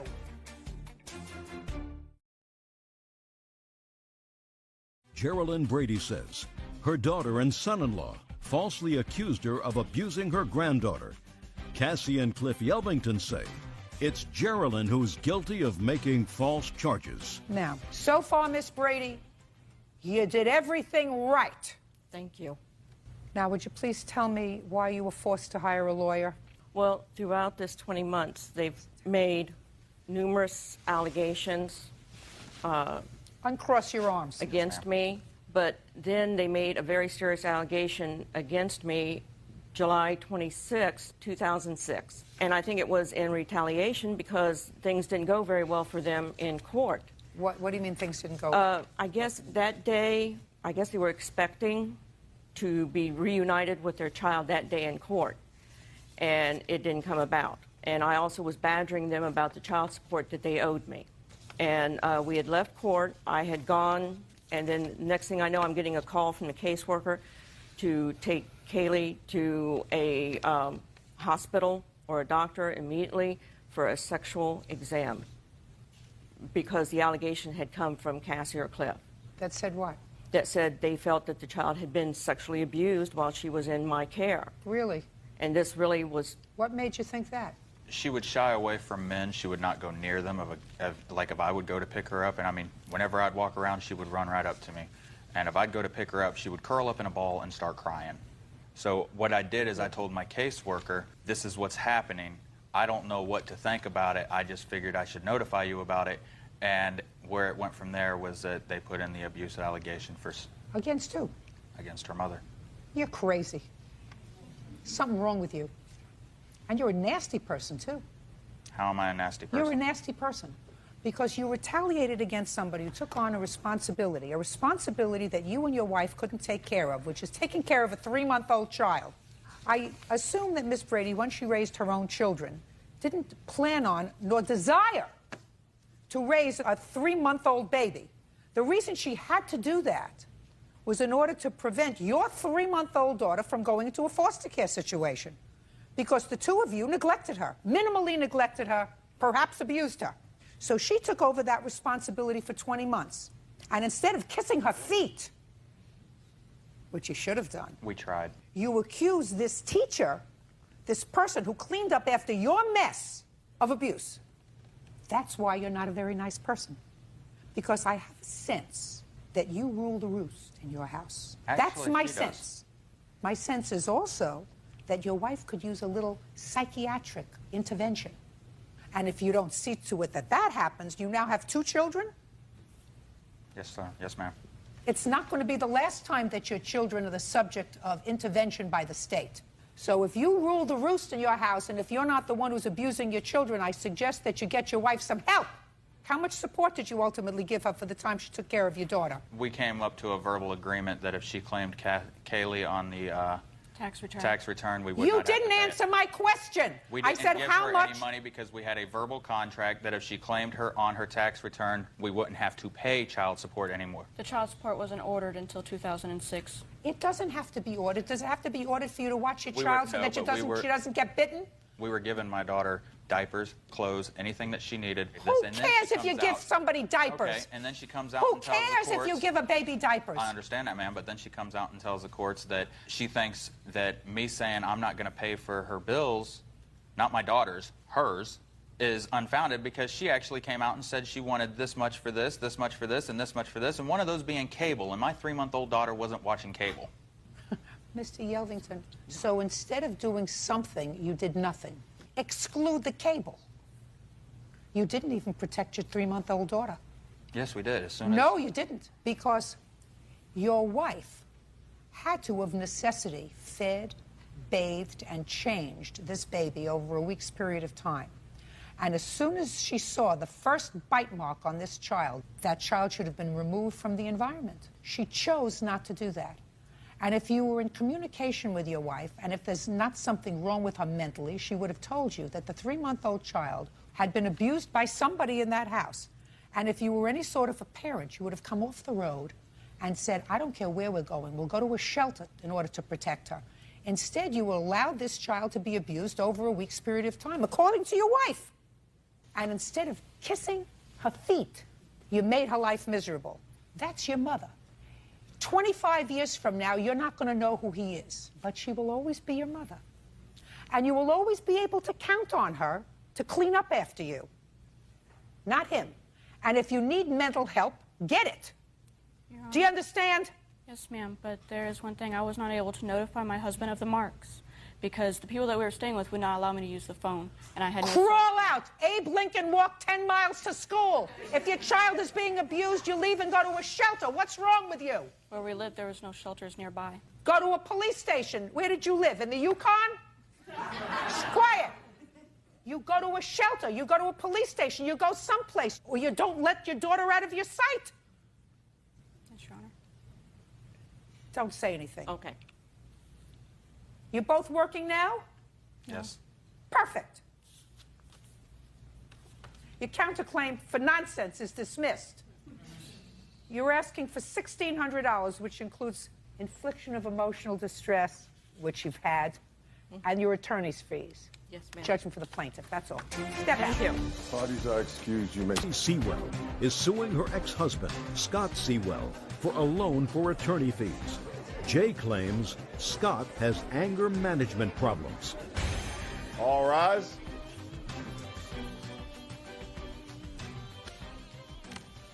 Now, this is case number 10 on the calendar in the matter of Sewell versus Sewell. Parties have been sworn in, Judge. You may be seated. Sir, have a seat. Ms. Sewell, the defendant is your former husband. Yes, ma'am. You've been divorced for how many years? 2 years, ma'am. How long were you married? 8 years. Do you have children? No, ma'am. Who was the plaintiff in the divorce? I was. What were the grounds for divorce? Scott and I were married for 8 years, but 6 years into the marriage, he drinks and he beat me badly, and I've got metal in my face where I had a face rebuild. And he begged me after I came out of the hospital and he came out of jail to have him back, and he would not drink and he would go to anger management, which he did. Don't speak. After your divorce? Yes, ma'am. Your claim is that you bailed him out of jail twice. Yes, first time in April. You bailed him out of jail after the divorce. Yes, ma'am. And the charge at that time was what? Battery on his girlfriend. And he paid you back? Yes, ma'am, he did. And then he called you again when? September. Because he had been arrested for 2 counts of battery. Battery this time, but not against his girlfriend, against, according to you, somebody else. Yes, his brother and his niece. And again, you bailed him out. But this time, you also hired an attorney for him, and you claim that he did not pay you back either for the bail or the attorney.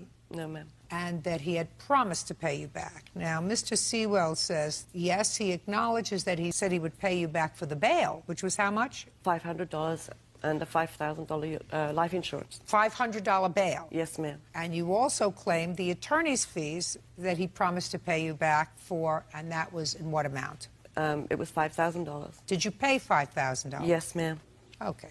Mr. Sewell says that the attorney was your idea, not his. You hired the... That's his defense. You hired the attorney. And in addition, he says that's an awful lot of money because when he got out of jail, after you had bailed him out for the second time, he met with the attorney once. The attorney didn't show up on the adjourn date. The charges were dismissed probably because his brother and girlfriend didn't show up. He convinced them not to. Is that right? No, they didn't show up because they had no case against me. You are a poor victim, Mr. Sewell. I was. You were a victim the first time you put her in the hospital? Nope. Put her in the hospital. Well, she attacked me first. And when were you in the hospital? Never. In 2005, is that when the assault took place, or 2004? On me? Yes. 2002. 2002. You were not hospitalized in 2002 because of her assault on you? No. What was the nature of your assault on her, Mr. Sewell? I came home late. I'd been drinking. As soon as I opened the door, she went off on me. And what did you do to her, sir? I just snapped and started swinging. You snapped because you were drunk? Yes. That would be an assault, sir. Now, then you were arrested for assaulting your girlfriend. Yes. Did you plead no contest to that? No, I pled guilty. That was all my fault. Same thing, drinking and fighting. And when you went to the party at your brother's house, were you drinking? Yes, but so was he. I don't care if he was. He doesn't have the same kind of problem you do. Well, he's the one that hit me. I didn't hit nobody that day. You were in serious trouble at the time of that third arrest, sir. That would have been probably at least your second felony, but third arrest that I know about. There are probably more that I don't even want to go into. What kind of work do you do, Mr. Sewell? Air conditioning. Air conditioning what? Service. Air conditioning homes. You work for somebody else or yourself? Both. How long have you maintained the same job with an employer? 8 years was the longest. How long ago? Oh, that was in the 80s. What about now? I sub out and I work for myself. I make more money that way. So you don't have an employer now, you work for yourself? Right now I am. For how many years? The last 15. The last 15 years you've been working for yourself? Off and on, yes. When was the last time you filed tax returns? Every year I do. Did you file them this past year? Yes. How much did you earn? Right around 30 grand or so. You have any children, Mr. Sewell? All grown, yes. How old are they? I got 6. I don't even know all their ages. 27 and down. When was the last time you saw any of your children? A year ago. Do you think your life is a success, Mr. Sewell? No, I don't. It is not. It is a monumental failure. And you know, I suspect it's a monumental failure because you drink. That's always been the trouble. Well, why don't you do something about it, sir? How old are you? 47. 47. Well, statistically speaking, unless you get hit by a bus or a car or something else happens to you of a fortuitous nature, you have probably another 30 years to live, unless the cirrhosis of your liver does you in earlier. So don't you think you ought to do something about your drinking, Mr. Sewell? I'm content with my life. I like working. I like having a beer after work. I'm probably never going to change. What do you do for a living, madam? I work for the publisher of a magazine. Had you been married before? Yes, ma'am. For how long? 9 years. You understand that he is a monumental loser. Yes, ma'am. And that bailing him out the first time after your divorce was a big mistake. Yes, ma'am. And bailing him out the second time was a bigger mistake. Yes, but I just kept praying, like we do, that people will change. No, but let me happen. explain something to you. Men don't pray that women will change. Women pray that men will change. And I remember either saying or seeing or something, a little card that says, don't try to teach a pig to sing. It doesn't work and it annoys the pig. Women do it all the time with different gradations of change. Some would like them neater, some would like them more punctual, some would like them more affectionate, remember the birthday. You just want him to stop beating you. Miss Sewell. Judge Judy continues in a moment. Were you a drinking partner? Well, yes, kind of, but not as bad as him. That he's in drinking every day and he's not as bad as me. Didn't you hear what I said, sir? I said, I don't want to hear your voice until I ask you a question. And later today. Why did you do that, Miss Johnson? Bad decision. Very bad decision. Yes, it was. You allowed your daughter to do something that was against the law. Real cases, real people. Judge Judy. Jay Sewell says ex-husband Scott Sewell owes for bail and attorney fees after he was arrested for beating up his girlfriend. Jay claims it was Scott's fourth arrest for domestic violence. Let me see the lawyer's bill, please. And your canceled check to the lawyer. I've got the credit card statements where it's been actually added to my credit cards. I didn't have any cash. Did you pay her back the $500 bail from September, sir? No. Why? We went to mediation. She wouldn't accept it. I tried to. They tried to. She wouldn't accept it. She wouldn't accept the $500 that you wanted to pay her for the bail? You mean she wouldn't accept it because she wanted the attorney's fees as well? She wanted everything, yes. Well, that sounds right. They were the attorney's fees for you, right? I didn't ask for it. I never asked for it. What did he say, Miss Sewell? What did he say when he went to jail? He said, do anything it takes to get me out of here. Anything it takes. Get me out. I'll never see daylight. And then in the morning, he'd asked us to go and pick up his truck because his firm would want the truck collected because he was in jail and couldn't go to work. So Gary and I went round to collect the truck. Who's Gary? This is what used to be Scott's best friend. Go ahead. And we were at the house after we came back and he called from the jail. And I was holding the phone up because he wanted to speak to both of us because I told him Gary was there. And he said on the phone, she needs to get me an attorney before 10 o'clock. I'm in court at 10 o'clock. And he said... Step up. Your last name, sir? That's a lie. Baumgartner. Mr. Baumgartner, you heard that statement? She needs Yes, to get me an ma'am, I attorney? did. That's a Yes, lie. ma'am. I was in jail. How Don't can listen to me. I don't want to hear you say anything until I look in your direction and ask you a question. How long had you been his best friend, sir? Oh, approximately 10 months. How did you know him? Were you a drinking partner? Well, yes, kind of, but not as bad as him. But a drinking buddy? Yes, I have a friend who owns a little neighborhood pub. That he's in drinking every day and he's not as bad as me. I'm out working every day. What do you mean he's not as bad as me? Didn't you hear what I said, sir? I said, I don't want to hear your voice until I ask you a question. For my own information, this attorney met with, I assume, the two of you. Met with me first because he was in jail and I had to go and retain him. Okay, how did you find him? In the Yellow Pages. So you went to see him? Yes, ma'am. And how much time did he spend with you? About 45 minutes. And then the second time he saw you, you were with him? Yes, when he was released from the court, we had to go to his office. And how long were you with him then? About 10 minutes. Did you ever see him again? No. Did you ever see him again? No, I didn't. And what you're telling me is for that less than an hour, you paid him $5,000. Yes, ma'am. This is what I'm going to suggest that you do. You have to pay her the $5,000 because it was taken out of her credit card. I am holding that check until the two of you compose a letter to the Bar Association in the state of Florida filing a formal complaint against this attorney for taking $5,000 for less than 1 hour's worth of work when he did not make a court appearance. Have you asked him for any of that money back? He did make the final court appearance with him. How many court appearances did he make with you? The last day when I was going to be completely done with the judge. I was going back every month, checking in with the judge, because I was going to anger management. Well, had you been in touch with the attorney? Listen to me. Had you been in touch with the attorney in between? You mean he just showed up on that last date? Yes. But he wasn't needed for anything. It had nothing to do with the case I was arrested for. It had nothing to do with that. Well, what was he there for? I have no idea. I didn't need him for nothing. This was about a case against my girlfriend that this was the final day to meet the judge and be done with it. And the money that she paid the attorney for that, he gave back to her. He gave her $2,500 back. How much money did you pay the attorney in total? $7,500 because of his previous record.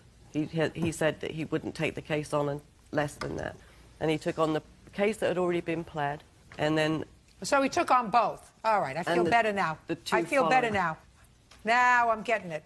Okay, because it would have been outrageous and unconscionable for him to charge you $5,000 for less than 1 hour's work. However, I have a feeling that there's more work involved here than I was originally presented with. You have to pay her back the money, sir. Do you understand? I didn't ask for it. Yes, I understand, though. Yes, I believe that you did. I believe that you probably had a very bad hangover. Judgment for the plaintiff in the amount of $5,000. That's all. Thank you, Parties are excused. You may step out. Well, she forgot to mention that she gets drunk every night, and she likes to fight. She loves to fight. After he'd beaten me and put me in hospital and... Drinking does lead to fighting. I became afraid of him and divorced him. A couple people get drunk, they bump heads. Justice was done.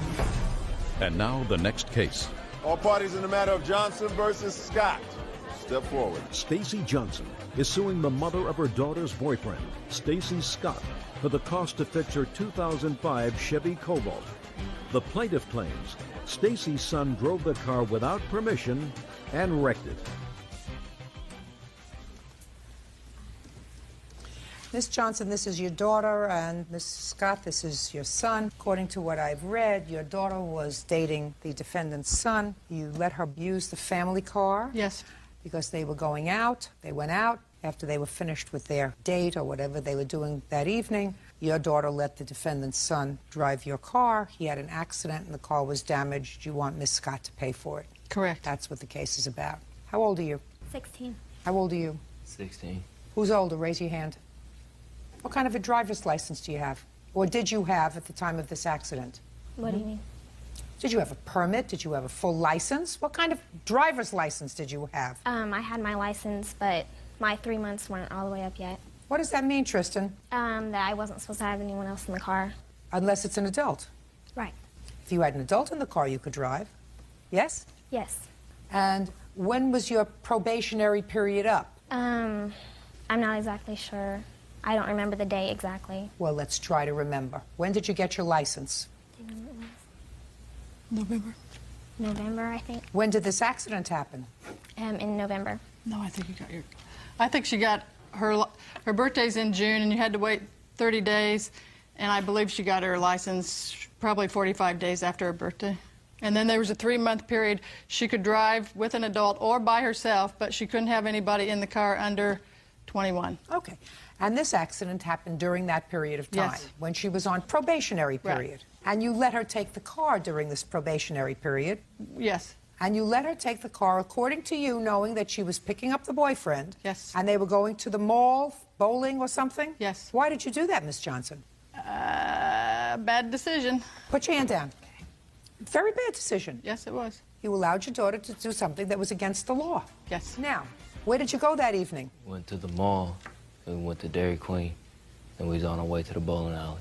Could you speak up, please? To the mall, then we went to Dairy Queen, then we was on our way to the bowling alley. What were you doing driving the car? Because you have no license. And we left the mall, and she wasn't feeling well, so she... What was wrong with her? I guess she had a headache. You have a headache that night? Yes. So did you say to her, I don't have a driver's license? No, ma'am. And what happened? When we got on... Could you keep your voice up? Why do I have to strain to hear you? We was walking, we was driving on 7th Street. No, we weren't driving. You were driving. Yeah, well, I was driving on 7th Street, and then there's some cars parked in the no parking zone, and I hit one of them. You didn't hit it because it was parked in the no parking zone, right? No, ma'am. Wasn't the car's fault? No. It was your fault? Yes. Right. How much damage was done to the car? $4,000. I have pictures. I'll look at the pictures.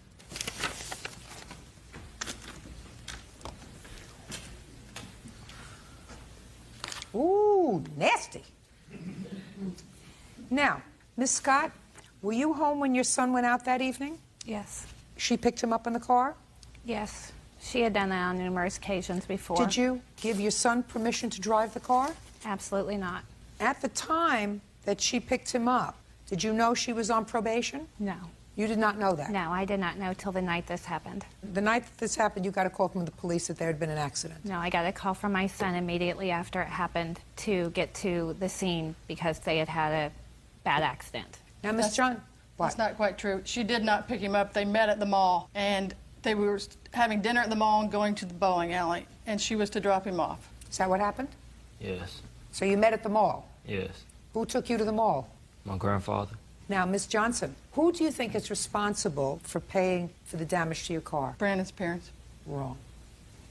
You are. Why is that? Because the only adult who had the information that your daughter was not permitted to drive with anyone else in the car, that teenagers have generally bad judgment, so the state says, we're not going to give them the ability to hurt somebody because they're still a little young, so they're going to have to demonstrate to us with a probationary period that they're responsible enough. The only one that had that information, the only adult, was you.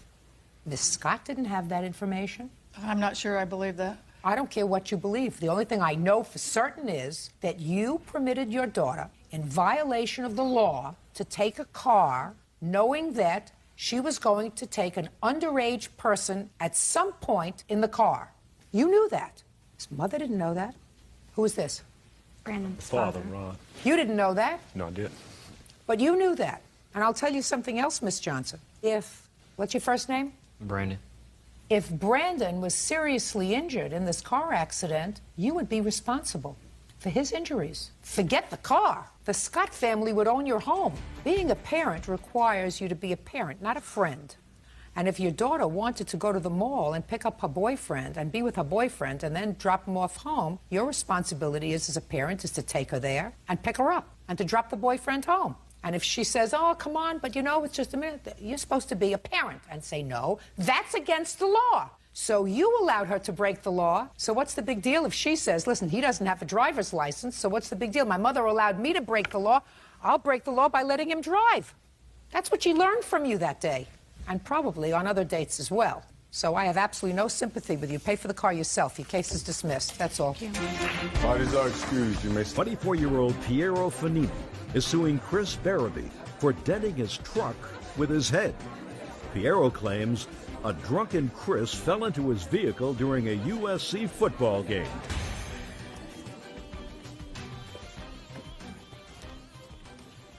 Yeah, this is case number 25 on the calendar in the matter of Fanini versus Barabee. Thank you. You're welcome, Judge. Parties have been sworn in. You may be seated. Folks, have a seat, please. Mr. Fanini, you are not a witness to the events that took place during this ball game, but it is your claim that the defendant, probably while drunk, dented your car using his head. Correct. He fell or tripped over, fell or tripped or whatever, but Correct. damaged your car. The defendant vigorously denies the allegations. I'm not certain whether he recalls what happened on that day, but he says that that just could not have happened. Give me the date of this incident. It was please. December 3rd, 2005. Where was it? In downtown Los Angeles at the Coliseum, Los Angeles Coliseum. How did you advised that your car was damaged? I was exiting the game maybe a couple minutes early, and I just got back to my Look car. at me. Stay focused on me. I got back to my car. Well, my witness, Jordan, was calling me. Guess the calls weren't going through. I got back to my car, and he told me the whole story. I guess he talked to the police. The whole situation was over when I got back to my car. Okay. You're Jordan? Yes. Jordan, you have a last name? Yusum. Had you gone to the game together? It was in the same car we went together, yes. Why were you exiting separately? I never got into the game. I don't have season tickets to the game. And we usually just end up buying tickets in the parking lot because it was a big game. Tickets were either too expensive or I just couldn't find tickets to get into the game. So what did you do? You stayed out in the car? Yeah, me and a buddy, we tailgated the game, we barbecue, we bring a TV. Is that what tailgating means? I wasn't sure. I read it in your complaint. It means you opened up the tailgate of the car and you sort of have a picnic in the parking lot. Yeah, we have a picnic, a barbecue, we Got bring it. a TV, watch the pregame. And they don't mind that you do that? No. Football game, a lot of people do it at this particular parking lot. People get there early. So you were outside? Yes. What happened? It was towards the fourth quarter of the game. In the fourth quarter of the game, I was sitting at the back driver's side rear outside of the car watching the TV that was sitting in the tailgate or in the trunk of Piero's truck. Can I interject? No. Thanks.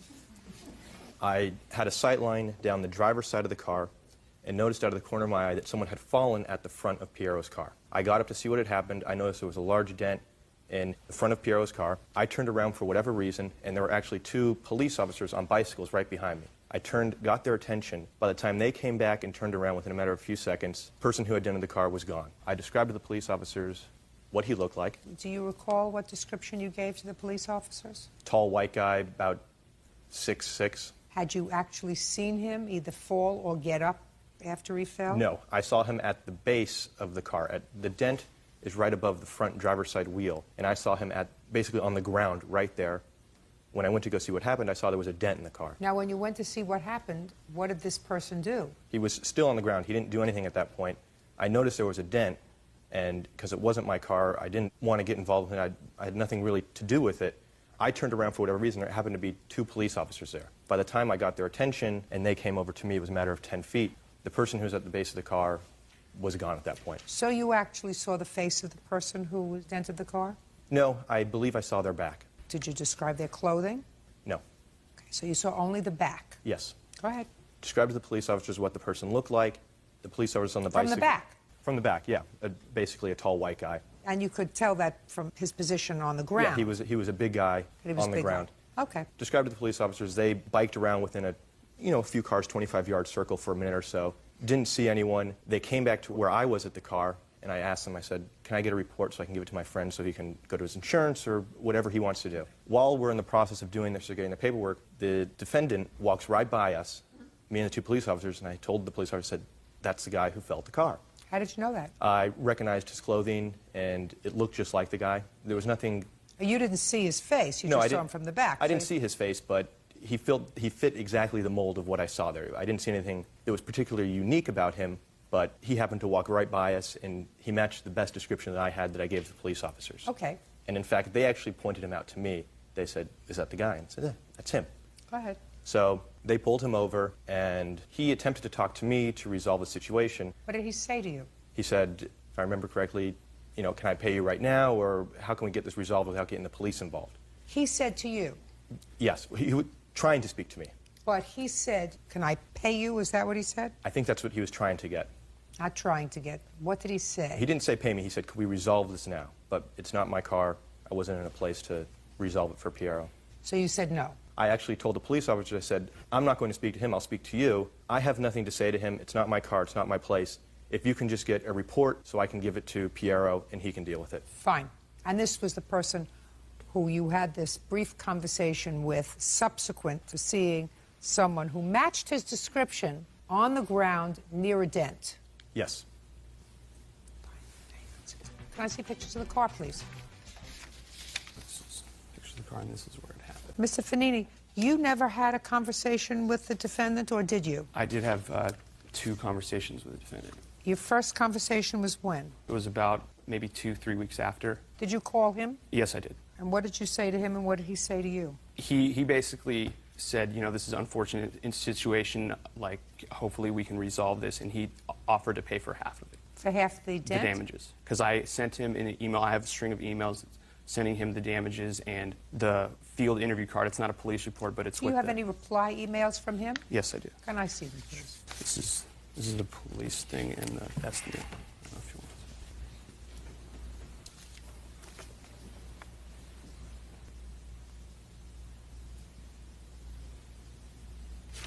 Okay, sir. Now I'll hear you.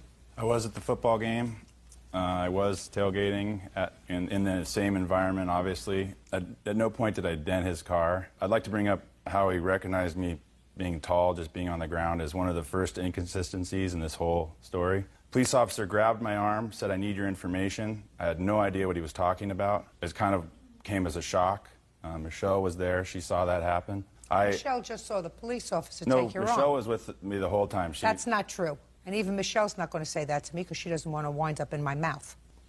I was with him the whole time. No, you weren't. What do you do for a living, sir? I'm a salesman. What do you sell? Promotional merchandise for conferences. Are you a good salesman? Sometimes. So you're a businessman? Yes. Do you have people who work for you, or do you work for somebody else? I'm self-employed. Do you have employees? No. So you do this all yourself? Yes, it's challenging. Let's say you get an order from a big company, and they're going to buy 1,000 cups. You call the people who make the cups and say, I want 1,000 cups, and I want this logo on it. Correct. Judge Judy. I can do that. And then all of a sudden, the people who make these cups call me and say, you know what? We can make it for you for half the cost. What do we need Chris for? We don't need Christopher for anything. You know, what is he doing? He's going to deliver them to you. That's ridiculous. Would you be angry? Of course you would be, because you want what you're entitled to. You wouldn't want to take credit for something that you didn't do. You made the sale. Somebody's trying to knock you out of a sale. So you're a businessman. I've just read a series of emails, Christopher. And in those series of emails, you clearly say to Mr. Fanini that you are prepared to accept the responsibility for this. No, listen to me very carefully, sir. I just agreed to at least meet and see what this is all about. No, that's not true, sir. That's not true. That's a big fib, Chris. Sometimes you have to have a good memory, because if you never lie and if you always tell the truth, you don't have to have a good memory. The last thing that you say to him in your email was, I'll take the estimates and pictures to my family auto repair guy and see what he quotes us. Yeah. I'd see what he quotes us. Now, you're doing this because all of a sudden you became enamored with Mr. Fanini? The whole reason I'm doing this is because his friend had the police threaten me, and I don't know what this whole police report is all about, and I'm obviously fearing some sort of police involvement with something I have nothing to do. So I'm just trying to be a respectable person and talk with him about it. That's what I'm trying to do. Oh, please. Oh, please. Remember when I talked to you about the cup? You want the right people to get paid. You want the right people to get the credit. You want the wrong people to be let go. And Chris, 6 foot, I don't know, 4, 5, whatever it is, looked like a nice guy, got a nice girlfriend.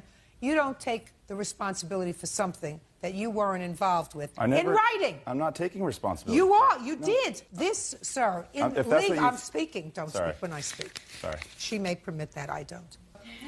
Somebody who accepts responsibility by saying, let me take it and see if I can get it done cheaper, and if not, I'm trying to, please understand that I have a lot on my plate now, and I'm trying to resolve this as soon as I can. But I'm not accepting responsibility. Well, sir, in legal terms, it's a good thing you're not a lawyer, because in legal terms, that is as close to an admission of guilt as you can possibly get. As close to.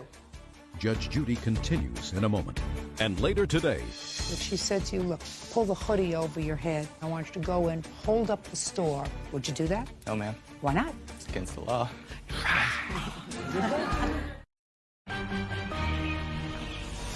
Real cases, real people. Judge Judy. Piero Fanini claims his vehicle was dented by Chris Baraby's head. Piero claims a drunken Chris fell into the vehicle. At any time, Christopher, after you left, did you call the police and said, listen, I gave this man my identification because I was told to give him my identification, but I want it indicated in your report that I never did anything to his car. I tried to talk to Instead, you had a series of emails back and forth, no less than 4, all of which acknowledged financial responsibility for this. Can I speak about the inconsistencies in their testimony? I'm not relying on their testimony, sir. He never made an identification of you by your face. He made an identification of you generally by your clothing description. If that was all that there was, the case would have been dismissed. Period. End of discussion. I was dressed the same as all other 100,000 people. Listen to me. Christopher, I want you to listen to me. Put on your listening ears, sir. Okay. If all that there was to this case was Jordan's testimony about his identification of you, the case would have been dismissed. I would not have been satisfied that you were properly identified as the person who fell into his car and dented it. I wasn't. No question. Your emails were all the confession that I needed. Your acknowledgement of fiscal responsibility and being prepared to accept financial responsibility was all that I needed to say somebody who is an intelligent, articulate person, at least he would put it in his email. Listen, I didn't do this damage to your car, but I want to resolve this. That was what listen to me. I didn't do this damage to your car. However, in order to resolve this issue, so that we don't have to go any further with it, I accept responsibility to pay half of the damage. Do you want me to show you your emails and you're going to point out to me where you say that anywhere? No, you didn't. Read that in there, but that's not what I'm talking about. I mean, I talked with them over the phone and admitted that I didn't do it. I talked to them about it. Show me in the email where you say that, sir. There was communication other than the emails. Well, Several. then it serves a very important lesson to everybody. Don't put it in writing. Just for the plaintiff in the amount of $915. That's all. Parties are excused. You may step out. I would imagine a football hit it, you know, anything. I mean, he could easily been drunk and not have remembered hitting his head. That was my first USC football game, and, you know, I'll go back again. I'll just, I don't know, have better luck, I guess. I think she made the good decision, and, you know, I'm glad it's over with. And now the next case. All parties in the matter of Pritzkow versus Chamberlain. Step forward, please. 19-year-old Sarah Pritzkow is suing her ex-boyfriend, 23-year-old Bradley Chamberlain, for bail money and the return of her class ring. Mr. Chamberlain, how old are you, sir? 23. How tall are you? 6'2". How much do you weigh? 220. Do you work, go to school? What do you do? Work. What do you do? I sell cinder block. Hmm? Sell cinder block. Good salesman? Try to be. Who's this lady? It's my mother. Do you live at home or you live outside the home? I rent the downstairs from her. Pays you rent? He does. Pretty responsible? Yes. Trust his judgment? Absolutely. Miss Pritzkow, this is what this case is about. You needed a ride to school, and you and Mr. Chamberlain, who were friends? We were boyfriend-girlfriend. At that time? Yes. He was going to give you a ride to school, and on the way to school, he was driving much too fast. Yes, sir. How fast were you driving, Mr. Chamberlain? When the police officer pulled me over, I was doing 109. And you were taken into custody? Yes, ma'am. Because you were going really fast. Yes. And she bailed you out. Correct. She wants her money. Yes, ma'am. And she says that you also have some class key or something that belongs to her. A class key and a class ring. And you said you gave her half the bail, and the other half should be her responsibility. That's what she agreed to pay with my mother. Why would she pay any part of your bail? Because I was doing her a favor in driving her down to school. You see where we were going, Mr. Chamberlain, with those preliminary questions, sir? 6'2", 220 pounds, a responsible salesman. Nobody put your pedal to the metal, sir, except you. 109? That was your business. Well, she was wanting me to rush down there so she would be on time to school. If she said to you, look, this is what I want you to do. I'm sort of short on cash. So I want you to pull into that convenience store and pull the hoodie over your head, put a bandana over here, and I want you to go in, hold up the store because I need some money. Would you do that? No, ma'am. Why not? It's against the law. There you go. You got my drift, sir. Yeah, I understand. So if you got stopped for a crime and were arrested for a crime and were guilty of a crime, it's not because she importuned you to get her to school faster. Correct. Good. Now, Mr. Chamberlain says he gave you back some money. Did he? No, I haven't seen a penny. You say that you actually took money and put it in Miss Pritzkow's hand. Is that right? Yes, on about When? October 8th, she came up for the weekend, calling, asking if she could have her money as well as the stuff back. So we agreed to meet her at a dealership, which is where I had worked at the time. And me and my brother went over there. I called my mom, asked her if she could loan me the half the money to give to her. My mom brought $250 as well as all the items which I had in a bag down in my bedroom. She had brought those as well as $250 to the dealership where we gave it to her. Who actually put I handed it to her. $250 in her hand? I handed it to her. Okay.